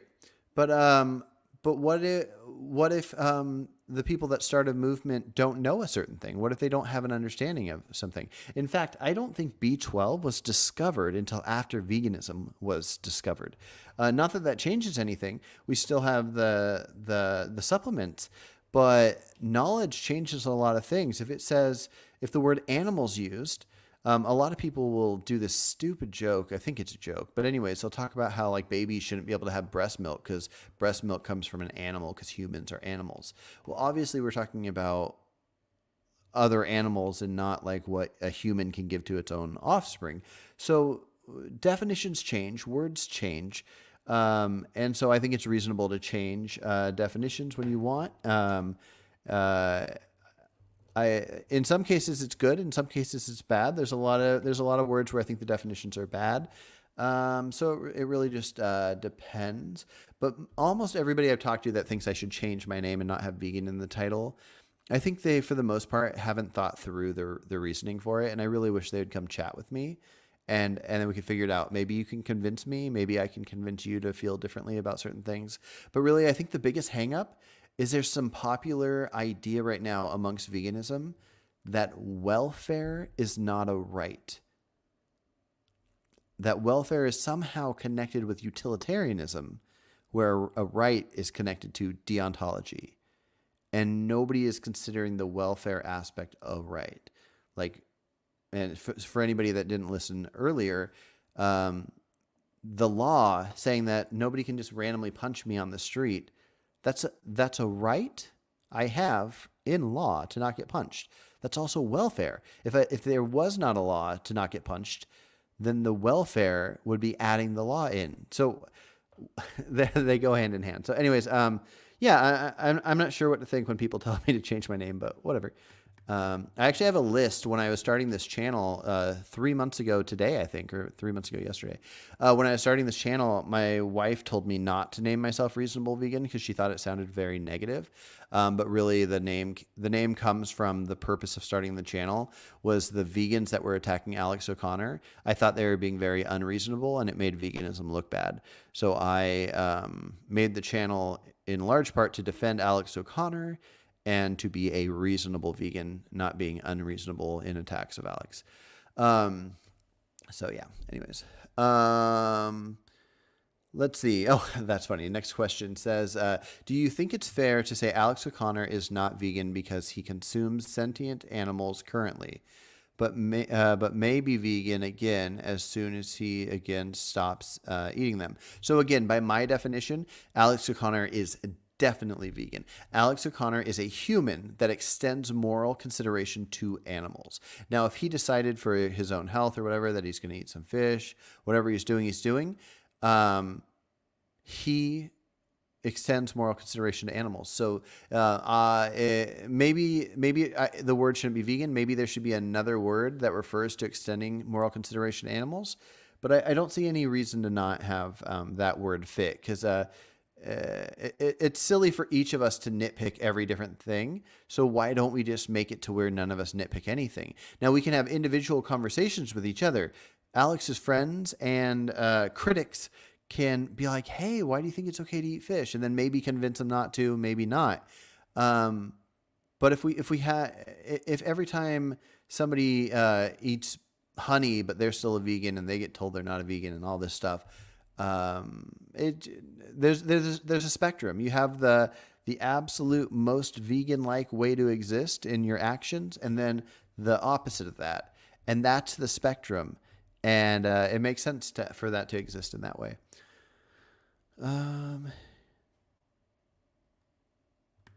Okay, RC says, I'm here. This is a person I was going to chat with that made videos about vegan gains, asking if I'm free to chat tomorrow. Yeah, I don't know if you're still on here, but I will send you an email tomorrow or later today.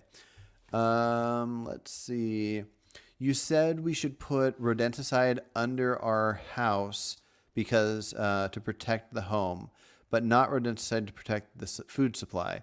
Hopefully I understand what is the difference. Okay, no. So I do think we should use it under the house and to protect the food supply.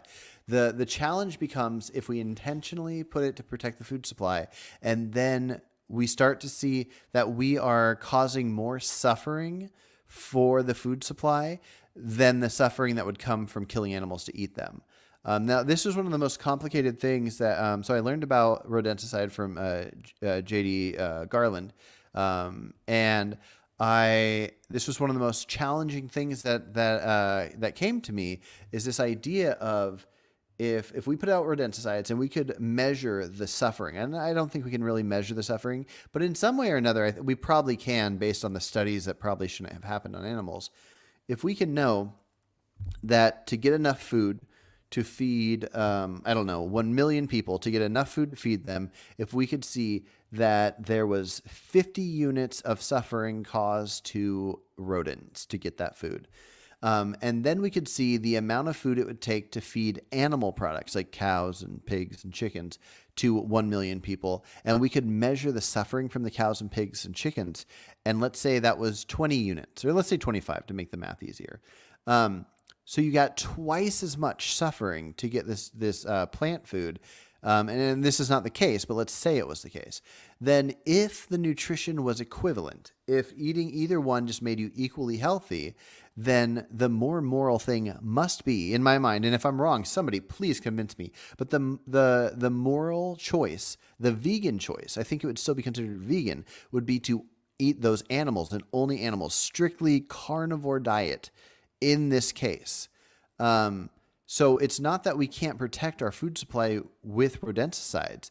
It's if we notice that we're causing more suffering than a better option. The reason we are vegan is the better option. We are seeing that we can hurt these animals, or we can eat these apples and broccoli, things that like carnivores can't eat. Like lions can't eat these things. We recognize, oh, we're harming these animals, but we could just be eating this, so we're vegan. So we make the more moral choice, and that's why we're called vegans. So in my mind anyways. So to be, and not just the philosophy side, the actionable side. So yeah, if we're causing twice as much suffering, then that's what that is. Now, I don't think that's the case. I have not been shown that. I'm trying to get J.D. Garland to agree to do another talk and to try to convince me of that. He made a claim that the numbers aren't tracked well, so it's hard to show studies on it. But we should keep an eye on it, and I think we should be open-minded to it. Hopefully that answered it. If not, please come back and ask the question again, because that's a very important topic that I think we vegans don't talk about enough, even if it's just hypothetically. Allison says, I'm curious, though, why you left out capitalism. And my second comment was, there is a choice between buying and not buying honey. You can't choose whether you hit flying bugs with your car ride. Okay. Yeah, no, fair point. So a car exists, you want to drive it. You're driving, and if bugs get hit, they get hit, but you're not choosing to hit them. They just happen to be there. Now I would say, if we care a lot about insects, we do have to factor in that if every time we drive, we can see one dozen or 100 insects added to the car, then we know that even if it's not intentional, it's going to happen. We can predict the outcome. That matters in a sense, but it's far from the actual paying for an activity to happen. I don't think people should purchase honey, from my understanding. Honey's kind of complicated, and I want to do more research on it. But from my understandings, I don't think we should purchase honey. The reason I left capitalism out.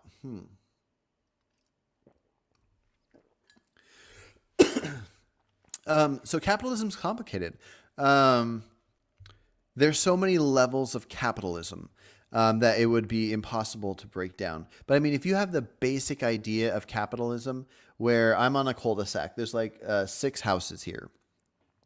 If I start painting smiley faces on rocks and I go out and I'm selling them for $10, and then my neighbors are like, "Ooh, I want to paint some smiley faces on rocks," and they're like, "I'm going to sell them for $9," and then we can decide what we're going to sell our stuff for to be able to make a profit, but to also compete with the competitor. A basic level of capitalism. I'm guessing anybody that's against what they view as capitalism, like look into the idea of laissez-faire capitalism. This basic level, if not affected negatively by a government and subsidies, would be, I'm guessing, at least on a small scale, from small tribe to tribe of like 1,000 people in each tribe, this would not be viewed as a bad thing. So then if we talk about capitalism in a certain country, and anyways, it just gets complicated. I would love to talk about capitalism all day. I'm not an expert on it, but I don't want to pretend to be an expert, so I can just talk about what I do happen to know. So anyways, I'm going to leave that out. But I do thank you for all the questions. And if you have a specific one involving capitalism, I would like to hear it.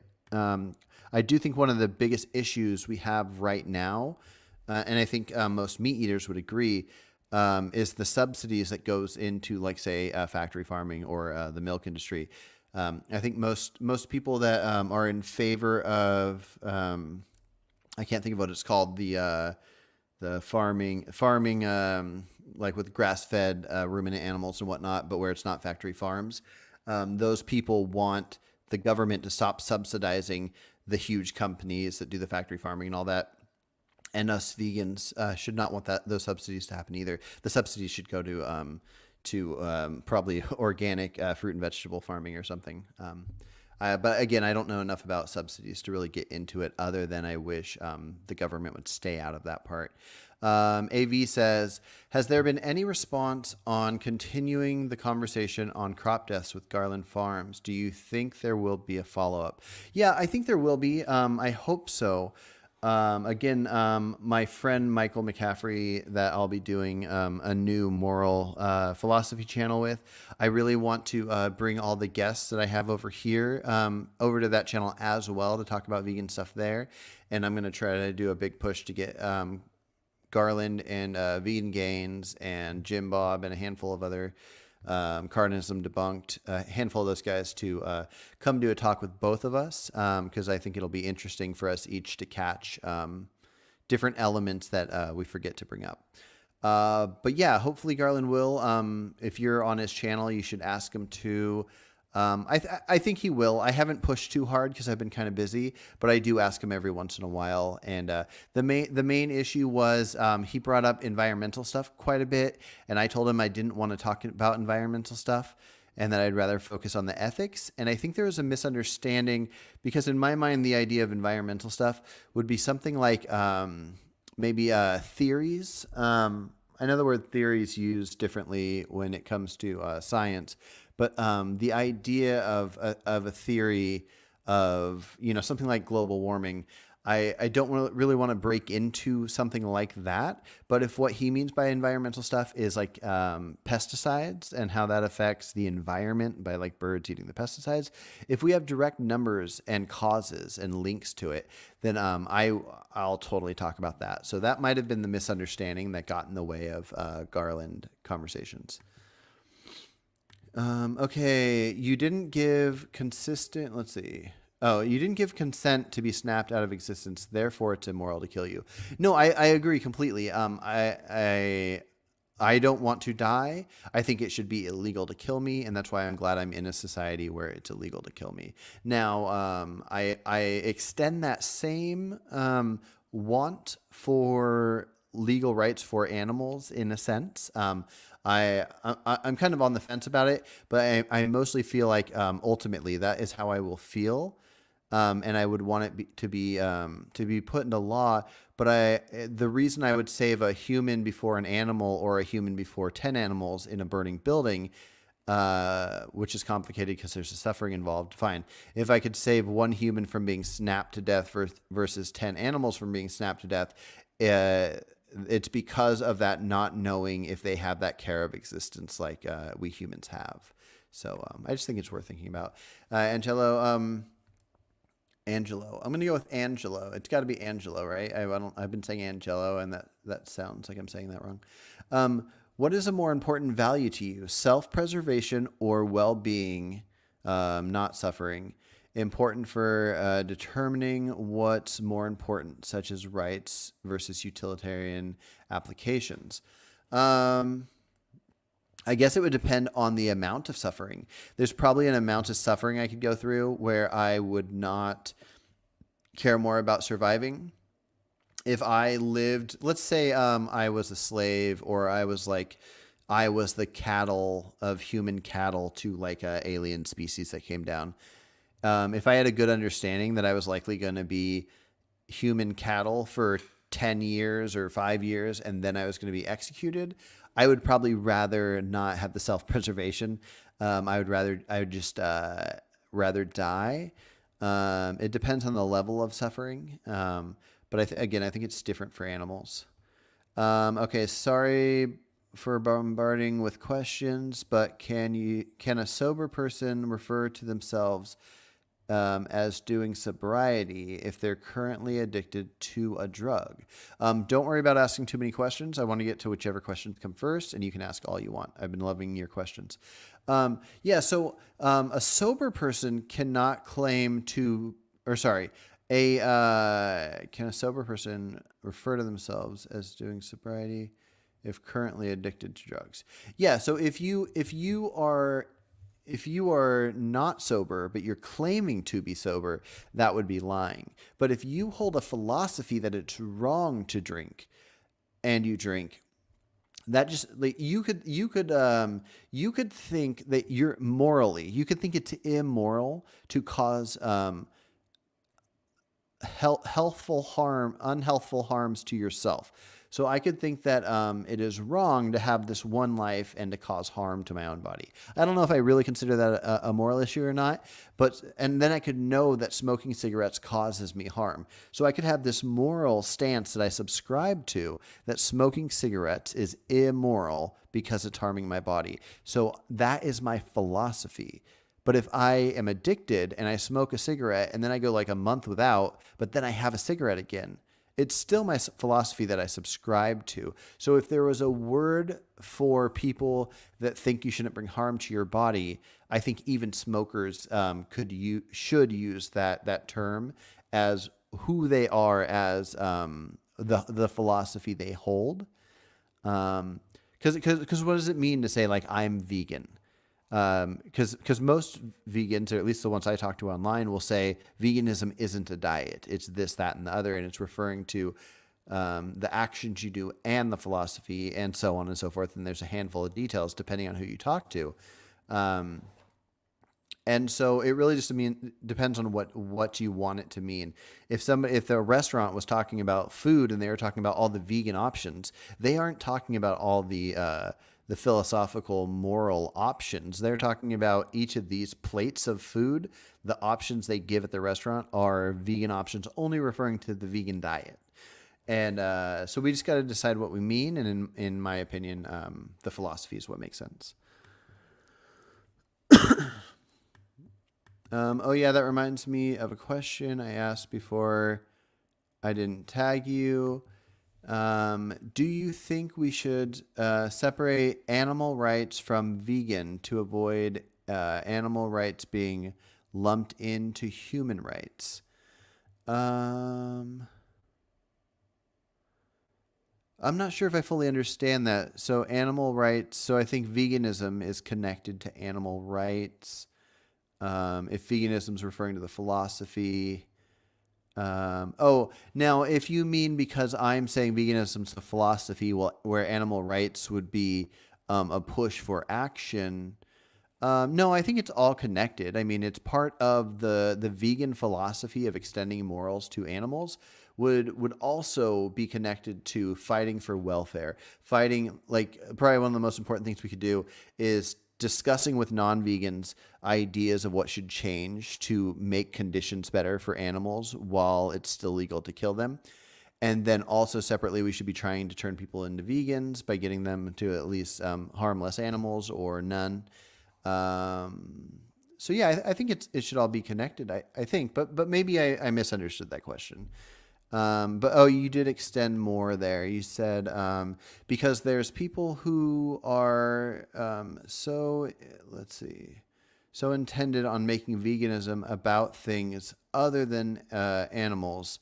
Don't get me wrong. I agree with the environmental human rights aspect. But veganism is more specifically animal rights, is the only movement the animals have. No, I agree. Veganism is about animals. It's about humans extending rights or extending morals to non-human animals. Like in my mind, that's what it's about. I think that's what it should be about, even if people don't like my definition, but think it should be about the actionable things. It is not about humans in any way. That's not what veganism is about. So yes, I completely agree that yeah, I don't think any other aspect should be brought into it. Veganism is about animals. But I think it's about animals in all kinds of aspects. We should be trying to, like, even if you're okay with crop deaths, we should be trying to use our innovation to create like sound machines that make rodents run away instead of poisoning them when they're there. We should be creating all these different things, like ways to get deer to not run into the roads and get hit by cars, but also legislation to fix the conditions for animals.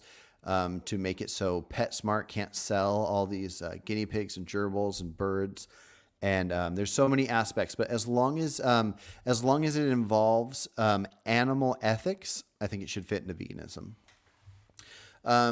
Garuda says, since humans are omnivores and not herbivores, do you think it is a crime against humanity for making eating meat illegal? If that is true, then yes. If that, which is why, I mean, the science seems to be in, but not in enough. This is all new. Again, I think it's like less than like 75 years ago, we discovered what B12 even was. And so there's a lot to discover. There's a lot of tests to do. There's a lot to figure out. I mean, my daughter's almost 7 and she's been vegan since birth. There's a lot of people. Nimai Delgado, the bodybuilder, I think he was vegan from birth. I've been vegan 8 years. A lot of people have been vegan like 50 years. And then, not that each of those anecdotal stories matter, but like there's so many studies and like all the professionals will say it's acceptable to be vegan and you can live happy and healthy for all time, whatever. But yes, I don't think there's quite enough to put it into law. I don't think we should make it illegal to eat animals at this moment. I think we should focus on all the suffering. When you have things like pigs, farmers want so many crammed into small spaces that they cut out their teeth and their tails and their testicles, and just treatment like that. When chickens are born, they cut off their beaks so they don't peck at each other. There should be welfare reform for animals where it's illegal to do these things. We should have security cameras in facilities capturing everything at all times. As long as we're figuring this stuff out, we should make it to where humans can't just harm animals for fun. And aside from that, we should focus on trying to get people to recognize what's happening, and hopefully they'll go vegan. But yeah, I don't think you should criminalize eating animals at this point, but I could be wrong. Allison said, because there's people who are so intended on making veganism about, oh no, I already read that. Jeremy's here. Hey, Jeremy.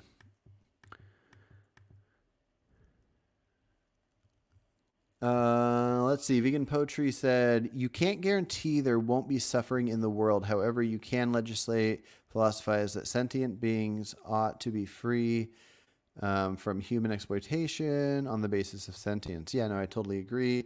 Allison said, and we should make sure that we have a rights movement solely focused on the abolition of speciesism and human supremacy. Okay, so here's a problem I have with that. Now, this is just my personal opinion, but speciesism, I don't think animals should be harmed on the idea of speciesism, but speciesism, I'm not a huge fan. I don't use that word. And human supremacy, like, I'm a human supremacist. I care more about humans than animals. Well, Allison, I'm curious to hear your answer. If there was a person and a chicken in a burning building and you could only save one, which would you save? I think the obvious answer to me is you save the person, even if it was a 2-to-1. You had one person and two chickens. And that's because I personally value humans more, and that's for various different reasons. If you don't, that's fine. I don't think you're like a maniac. You can, and that's worth talking about as well. But the idea of human supremacy, the idea of speciesism, like I care more about cows than I care about ants. I think I care more about like sheep than I do about mice. Now, all in all, it comes down to the amount of suffering. So that would be another thing that would be like something we'd have to break down with science. But the judging something off of it being a certain species kind of matters. Again, like insects in general, I'm not sure how I feel about it. There's still a lot of research that probably needs to be done. So anyways, I'm going to stop rambling about that, but that's just kind of my thoughts on speciesism.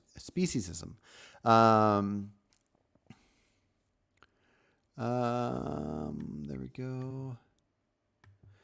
Daniel said, how do you say Alex is a vegan? Why not call him semi-vegan? Because again, with my definition, I think that it is a person that extends the moral consideration to animals.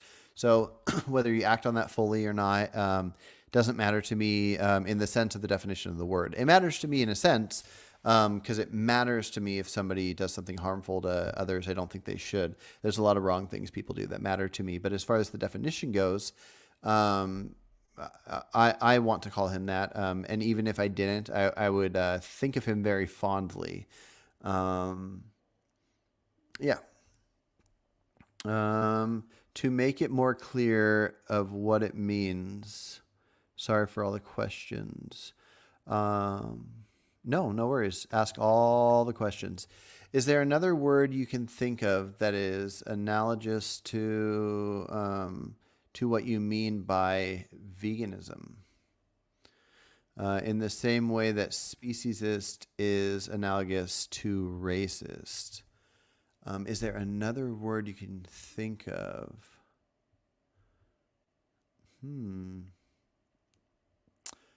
Oof, Michael, you got me. I'm gonna ponder that. I'm gonna come back to that. Because yeah, I don't know. Species, racist. Yeah, I think I'm gonna have to come back to that.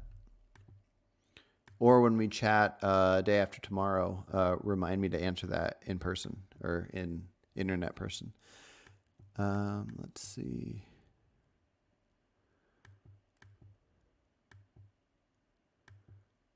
Okay, Jeremy says, my response to the rodenticides is to partly agree, but let's see, crucially, my opinion, or my goal isn't just to make myself as pure as possible.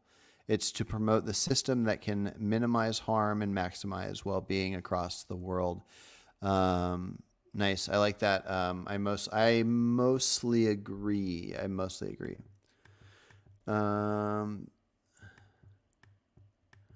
Allison says Jim Bob is disingenuous. No, I think you're likely right. And when people bring religion into vegan conversations, I think it kind of harms the conversation. I love many religious people. Religion's fine, but when you bring it in to a conversation like veganism, I think it harms it. So, anyways, let's see.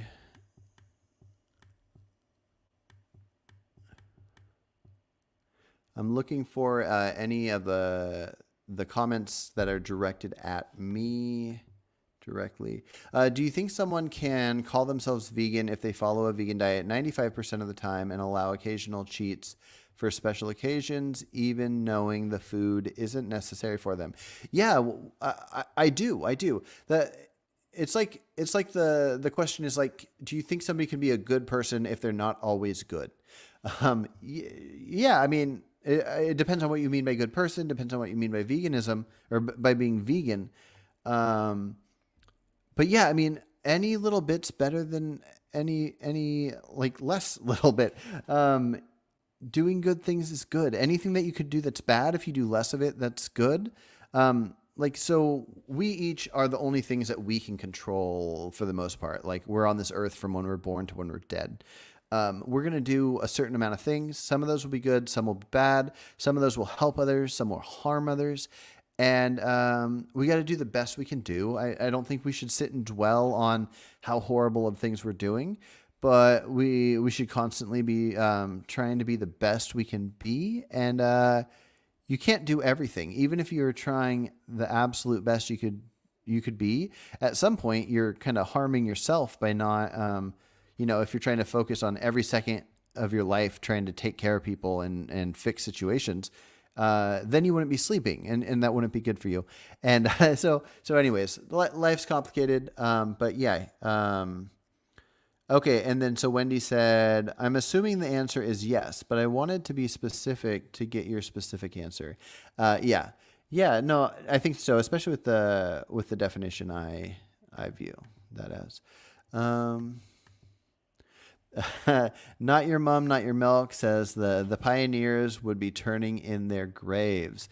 Yeah, they might be. I would love to have chatted with them. Again, we use words to communicate with each other. That's what they're there for. So in a sense, it doesn't really matter what the words mean as long as we understand each other. Now, if we all change up words all the time and we have to explain what the words mean to us when we're talking to people, it's going to be complicated. It's going to ruin things, which is why I'm not a fan of just changing random definitions.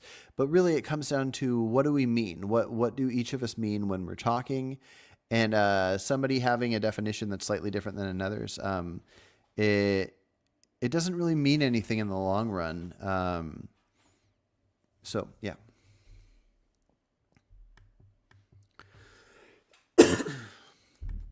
Angelo says, referring here to veganism as a philosophy, if a restaurant advertised vegan meat because the people who slaughtered animals believed the philosophy, would that be vegan?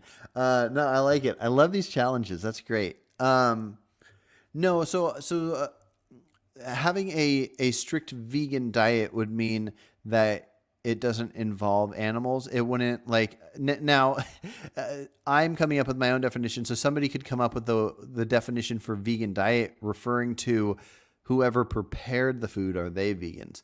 But I don't think that would be best to do. I do think it's best to sort of redefine veganism.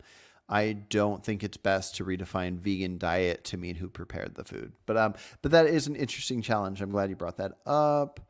I'm going to read this reply to Wendy, Rats, Pickles, and Music.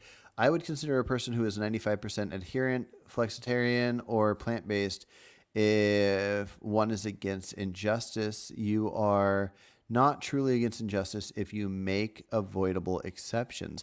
That's not true, because a lot of things would be avoidable. So not that I think everybody needs to spend every second of their day figuring out where their produce came from, but you could call up all the factories and find out which farms harm more animals in crop production. Or how about this?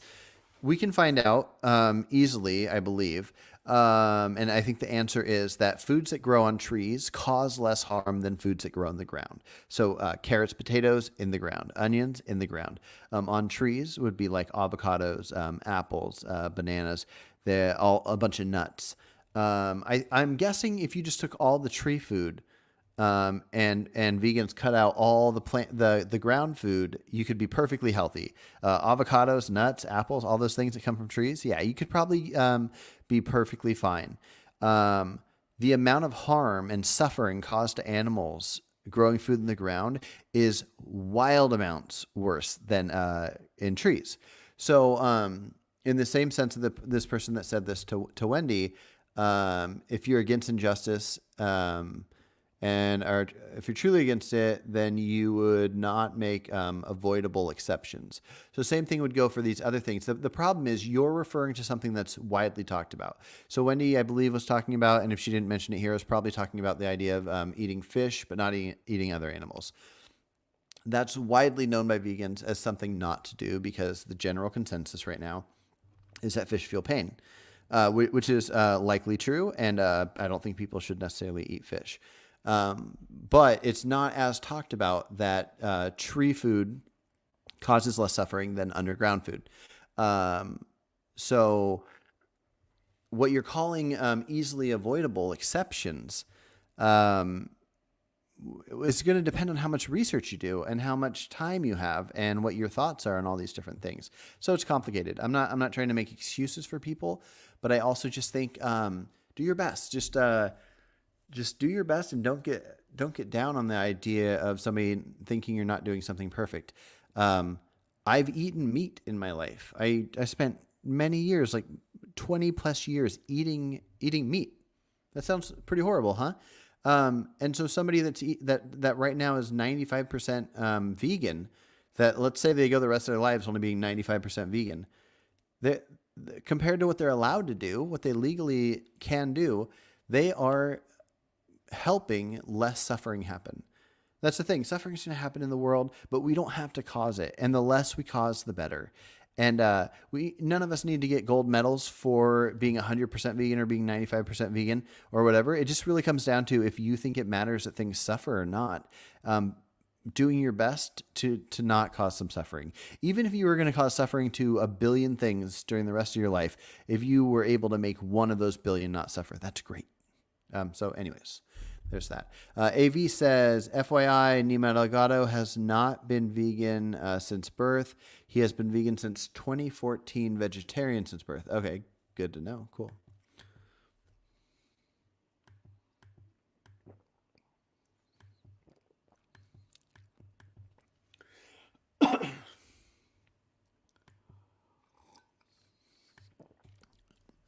I want to hop back over to some questions I had in the community post. I think I only had one left, and then I'll come back and read the rest on here because I think I only have one. This is from GG, one of my favorite people to talk to on here. As ethical veganism is a protected characteristic in the UK at least, should we be outing people exhibiting discriminatory anti-vegan behavior? By a protected characteristic, I mean things like race, sex, age, disability, gender. If someone were posting racist, sexist, or homophobic content online, it wouldn't be unreasonable to report it to their employees in cases where it has happened, so on and so forth. Okay, so I didn't know this. I didn't know that veganism was a protected characteristic in the UK. That's pretty wild. But yeah, so I'm going to skip down a little further. Following on from this theme, should vegans be asking the HR department of their employers to include veganism in their policies? For example, my employer does a lot of raise awareness for diversity, equity, and inclusion, but I've not seen anything from veganism. The question is, okay. So here's what I'll say about this idea of like, if you were at work and somebody said something like homophobic or racist or something, and you could tell somebody and they got fired for doing this thing. I'm not going to comment on my thoughts on that, but what I will say for veganism, especially since so many people are not vegan and it's legal for them to do so, you don't want to make veganism look crazy. And so in my personal opinion, it wouldn't be best to like get somebody fired for something related to veganism and then have that in the newspaper. And because there's this idea of all publicity is good publicity because it's being shared everywhere, but I don't think so. Like, I think that vegan teacher makes people less likely to want to be vegan. And so I think something like this, or when somebody sees an article that says like vegan parents baby dies because they gave it almond milk instead of formula or breast milk or something. Now, usually those cases are falsely reported and whatever, but they don't look good. And so it wouldn't look good if somebody got somebody fired because they made a bacon though joke or something like that. So that's kind of my take on that. And I'd be curious to hear yours. So thanks for the question. Okay. Wendy said, I feel my 95% makes a huge practical difference, basically almost the same as if I were 100% vegan. I understand that allowing a small amount of harm would kind of make me hypocritical. Yeah, well, Wendy, I'm curious, and we'll talk about it when we do our next talk.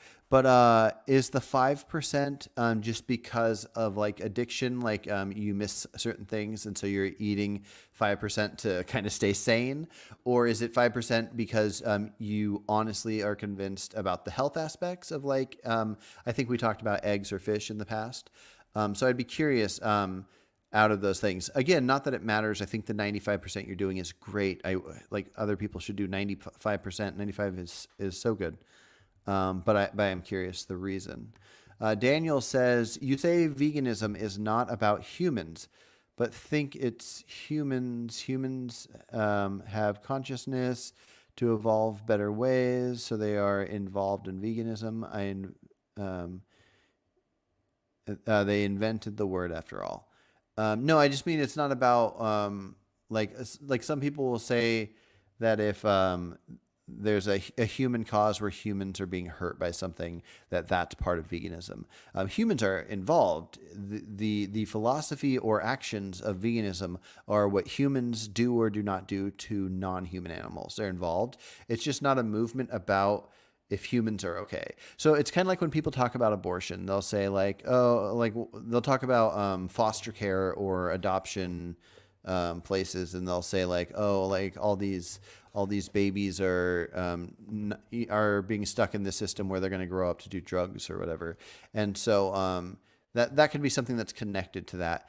But with veganism, there's no side story about how humans could be harmed that's part of veganism. Veganism is just about animals. David C. Ernest is here.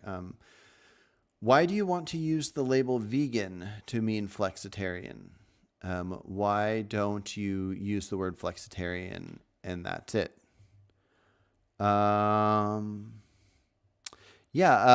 Mostly because I don't think there's any way to truly just be vegan, and in the sense of how the definition currently is. Well, how the definition currently is kind of like what I think the definition should be.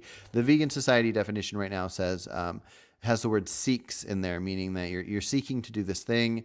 Therefore, it has no actual connection to your actions. It has to do with what your attempt is. And so anyways, that's how I feel about it. Flexitarian is a word that can be talked about here and there. So I don't know. It's complicated. I mean, again, these are just words. What matters is that we know what we're talking about when we talk. But yes, I do think veganism, the definition should kind of change a bit. Okay.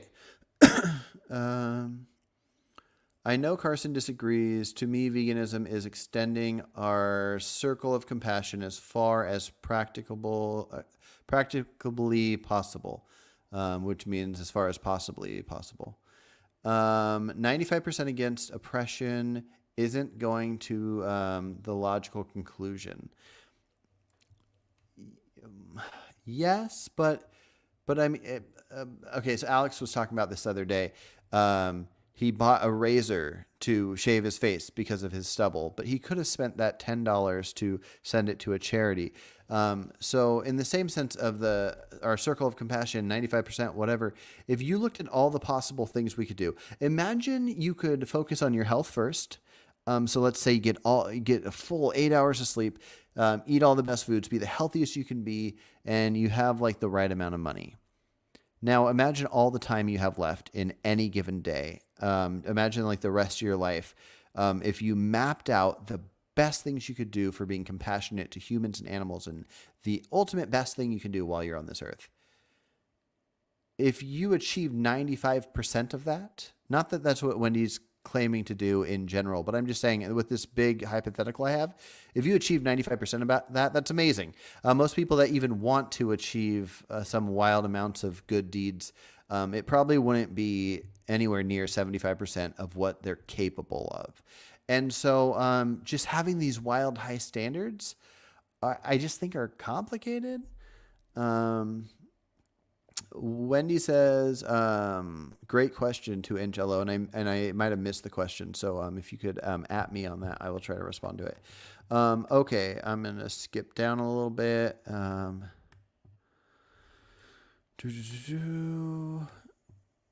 Use is the issue, not treatment. You're ignoring 200 plus years of welfare. We have the best of the best of the best ever, and are oppressing more lives than ever before. When are we gonna get it? Yeah, I don't like this idea of being against welfare. First of all, I don't know if you were here earlier, but welfare and rights are the same thing. That's important. Okay, but this idea that we've been fighting for welfare for 200 years and it's worse now than it's ever been, or whatever. I find this idea to be so silly.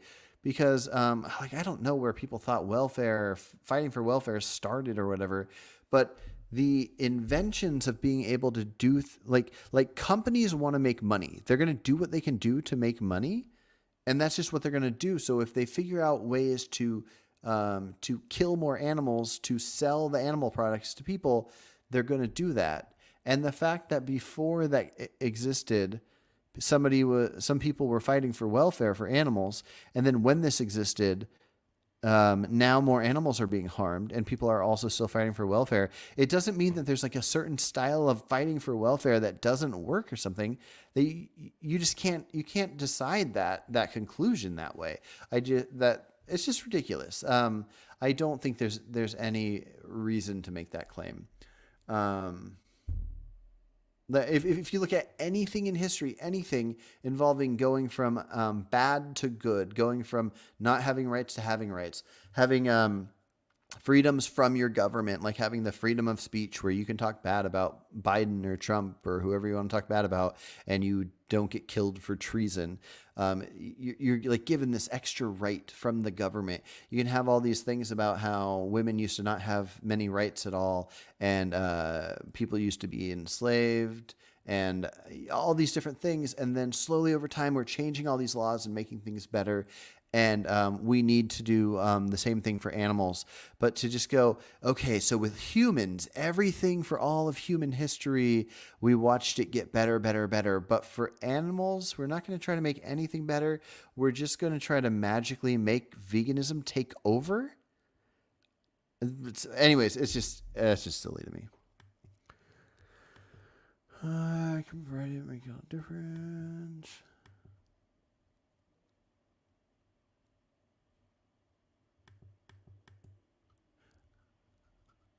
Okay. What does 95% vegan even mean?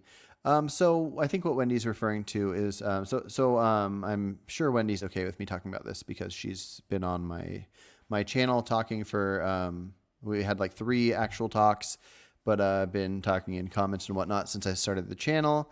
So Wendy 3 months ago found my channel when I first started it, saw a video and said, wow, this is crazy. I've never seen vegans be so friendly and whatnot and accepting of non-vegans. And so she started chatting with me in comments on my videos. And at that time, I think she ate all kinds of all the meats and the eggs and the milk. And anyways, we had a talk. And then by the time we got around to our second or third talk, I didn't realize that she had mostly turned vegan, and I guess because of our talks, but is kind of on the fence and like mostly vegan, but I believe now maybe consuming some eggs and some fish, but no meat and no dairy. And so I think the 95 is just saying, like, for whatever reason, I'm not cutting everything out, but I'm going to be doing a lot of things I wouldn't normally be doing to cause less harm and suffering to animals. So I think that's what the 95% means.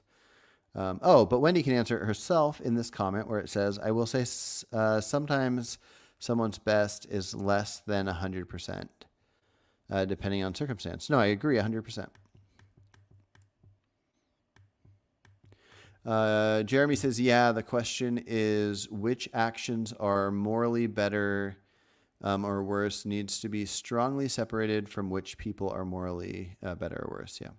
And anybody asking questions, please put at Reasonable Vegan. So because I have to skim through the conversations that you guys are having with each other. Although sometimes I'll read comments that aren't at me, like this one, not your mom, not your milk. I only abuse children 5% of the time. Doesn't really work. Not true. Now, of course, some people's values can be like something that's more realistic to achieve, and your values are higher in that level. It's easier to do. For example, I don't abuse children at all, so I don't need to have that 5% leeway. But yes, if you abuse children 100% of the time and then you cut it down to 5% of the time, I applaud you. That's great. Please keep doing that. Wendy says the 5% is fish, partially for studies showing some fish consumption helps longevity. But really the biggest reason is because my partner has agreed to go pescatarian, minus dairy and eggs. Right now. Awesome. Cool. So not only are you 95%, but your partner is probably somewhat close to 95%. That's awesome. And yeah, a lot of studies show that fish consumption is healthy for you. I don't eat fish. I don't think we need it. I don't promote it, but I get it. If you think fish is needed, do it. Do it. By all means, keep being a person that's going to be looking into things, caring about your own health, and caring about animals. That's awesome. That's incredible.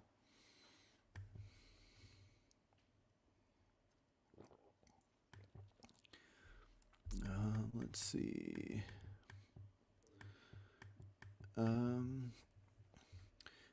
Wendy said, my small beef with the term flexitarian is that the wider society knows the word vegan way more than flexitarian. Just being able to use the word vegan more often will help. The cause be more noticed and attention. No, I agree. And it's kind of complicated. Like I almost think this might sound bad, but I almost feel that people that I want to call vegan that are not fully vegan in their diet maybe should even be vegan when they're around other people. So you're at home, you eat some fish, but you're not sure if it's moral. And so when you're talking to your friends and you're at a restaurant and you ask the waiter if there's vegan options and you eat vegan around them, it's kind of like somebody that thinks smoking's bad, but they're addicted and they smoke in their garage or whatever. It's like they're ashamed of it and they hide. And I'm not saying you should be ashamed of eating the fish or whatever, but there's a huge difference between promoting something and then doing something because you feel like it's the right thing to do. And anyways, it's complicated, but yeah, I wish I could snap my fingers and make the movement of veganism just include everybody that cares about the morals of animals. I really think there'd be a huge shift in treatment and consumption of animals would probably get cut right in half. We'll see. Vegan Poetry said, I'm mostly like Carson, but he's controversial to say the least. Wanted to check if you are getting multiple perspectives. And that was to Wendy. I keep saying Wendy because that's Wendy's name, but on here it's Rats, Pickles, and Music. No, this is a great point. Getting various perspectives is very important. Earthling Ed is probably one of the best people to check out. He talks about things in a great way. Gary Yourofsky is really good. Some of my favorites that are maybe more like me would be The Cranky Vegan and Humane Hancock. They're both great. Hearing Alex talk is one of the best routes you can go, especially before he went vegan, when he had a talk with Rationality Rules and some lady named Rachel that I can't think of. They had a conversation where they were challenging each other on vegan ideas, and it was Alex and the lady that was there. They were both omnivores and Rationality Rules vegetarian, so there are no vegans, but they were philosophizing vegan ideas, and it's an incredible conversation. But okay.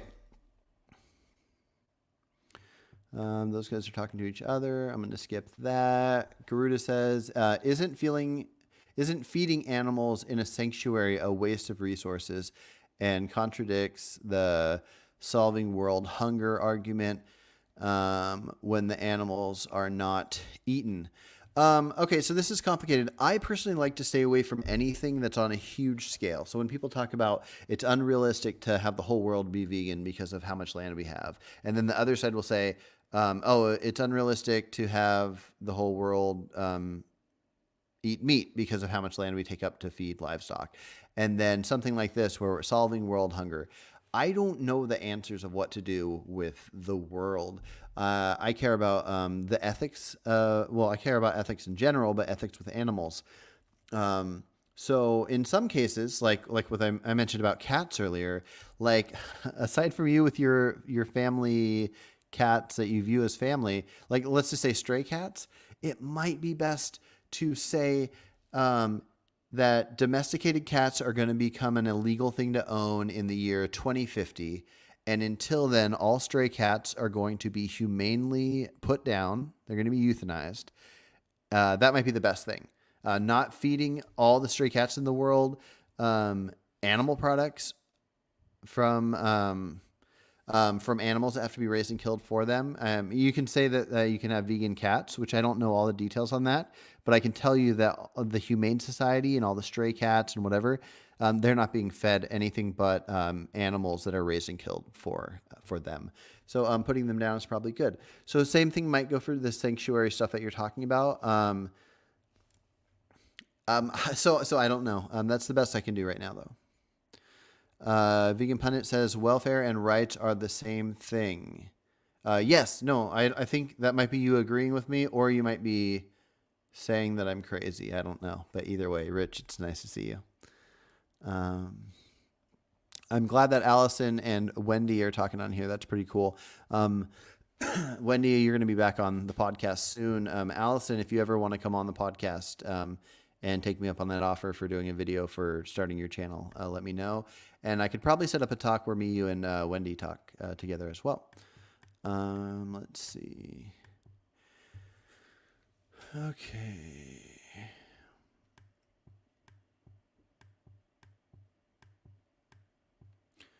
David said, Carson, how convenient that you choose to go by the distorted definition that has words seek and exclude. You dodged the question. The word flexitarian is exactly what you mean. Why not use it? I don't like that word.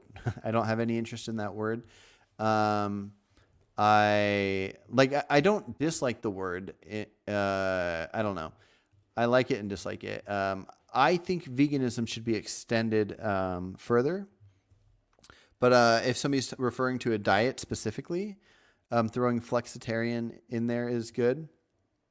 It could be referring to actionable things in general, because you could strive to get makeups that aren't tested on animals, but you also aren't going to not get one if that's what you happen to come across. And same thing with buying clothing that has animal stuff, where you could be a flexitarian, where you're thinking about it and you're not sure. So yeah, I don't know. I don't mind the word being used. Veganism as an actionable thing doesn't add up. It doesn't, like what most people mean by it is what I am. So in that sense, like it adds up. I'm not using it as an excuse, because I'm not saying I want to be able to do this thing. Like I fit into the category of what it currently is, but it just doesn't add up. There's so many challenges that you can do that make it not work as anything other than, like, when you break it down, it always becomes a philosophy. So I just think it should be always labeled as a philosophy with offshoots of actionable practices. Yeah.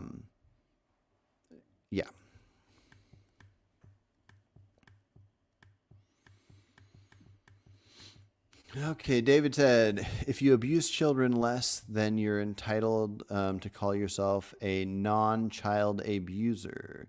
That's what you're doing with the word veganism. Okay, a non-child abuser. No, that's not true, because I'm not, like, if I said that instead of the word veganism, we should call it a non-animal eater. And even animal eaters can use that label, that they're a non-animal user.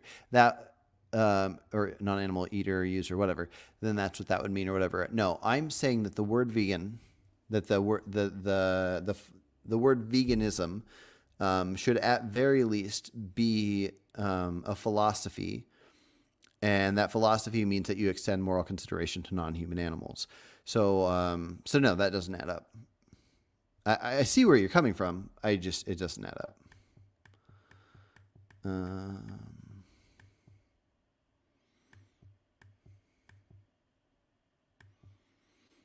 Okay, supposedly Cranky Vegan sucks $4. No, I think he's a pretty good dude. I don't agree with him on everything, but I like him pretty well. Let's see, what do we got here? Wendy said, I have an issue with your use of the term humanely euthanized. Let's see, unless it's necessary. Also, awesome. Can't wait to come back. Yeah. Well, so humanely, again, like, it's kind of like the humane slaughter. Everybody's against the idea of humane slaughter, and I get it in a sense. I'm kind of against it too. But so anyways, when I say humane, I'm just saying, like, if I think that stray cats should be taken out, I don't think we should go bump them over the head with a baseball bat or anything. I had a cat that, like, got so old, it was like 20 something, and it was my family's cat, that it wasn't really mine. But anyways, we had to put it down. We took it to the vet, and they injected it with some stuff that just kind of slowly took it out. And this is what they do with cats and dogs that don't just die of natural causes, but they're kind of to the point where they're going to suffer. So if you use something like that to take strays out because we don't want to kill animals to feed the strays, and we don't have any place for the strays, it's weird to me to choose. Like, this is kind of where speciesism would come in, that we'd say normally we want to protect cows and pigs and chickens, but when it comes to cats, we care about them so much that we want to raise all this money to protect these cats, and we're willing to kill cows and chickens and pigs to feed the cats. I would so I don't agree with the idea that we should go out and kill lions to save zebras, but when there are our own domesticated things, if we don't want to risk, because we know it would be cruel to put them out in nature and let them try to fend for themselves, then I think the next best thing would be the humanely euthanized. But this is probably a better term. You're probably right.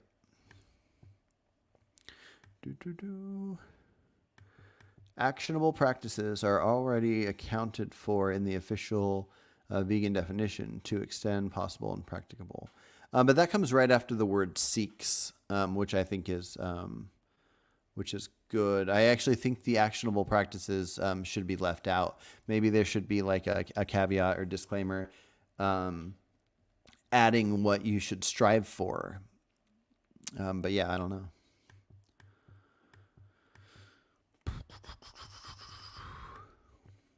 All right, cool. Well, I think that is where I'm going to call it good.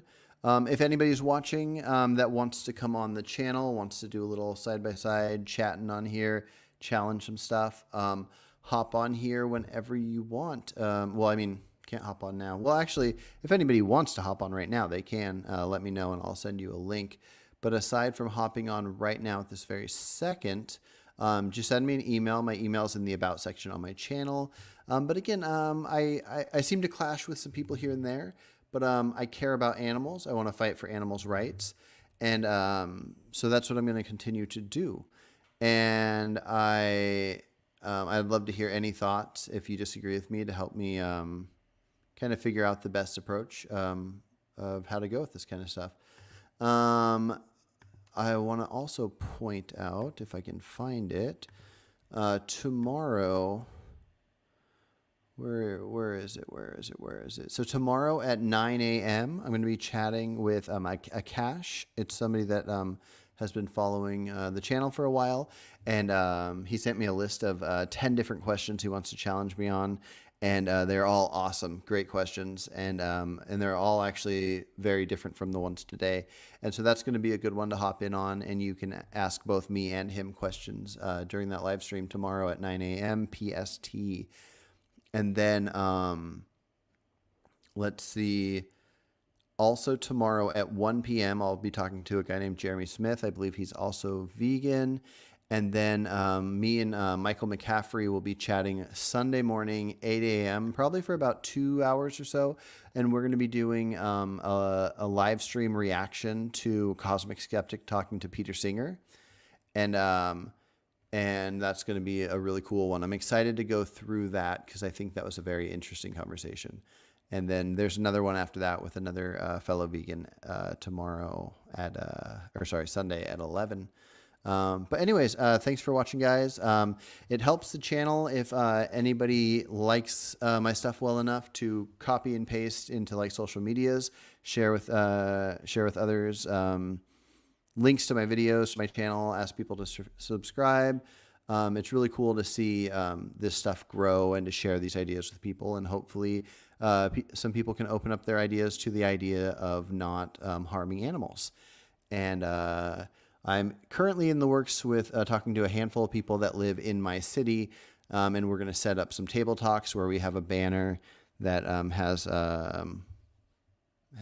basically invites people to come talk about veganism, and then I'm going to film those and put them on here. The biggest drawback right now is figuring out how to record sound for it.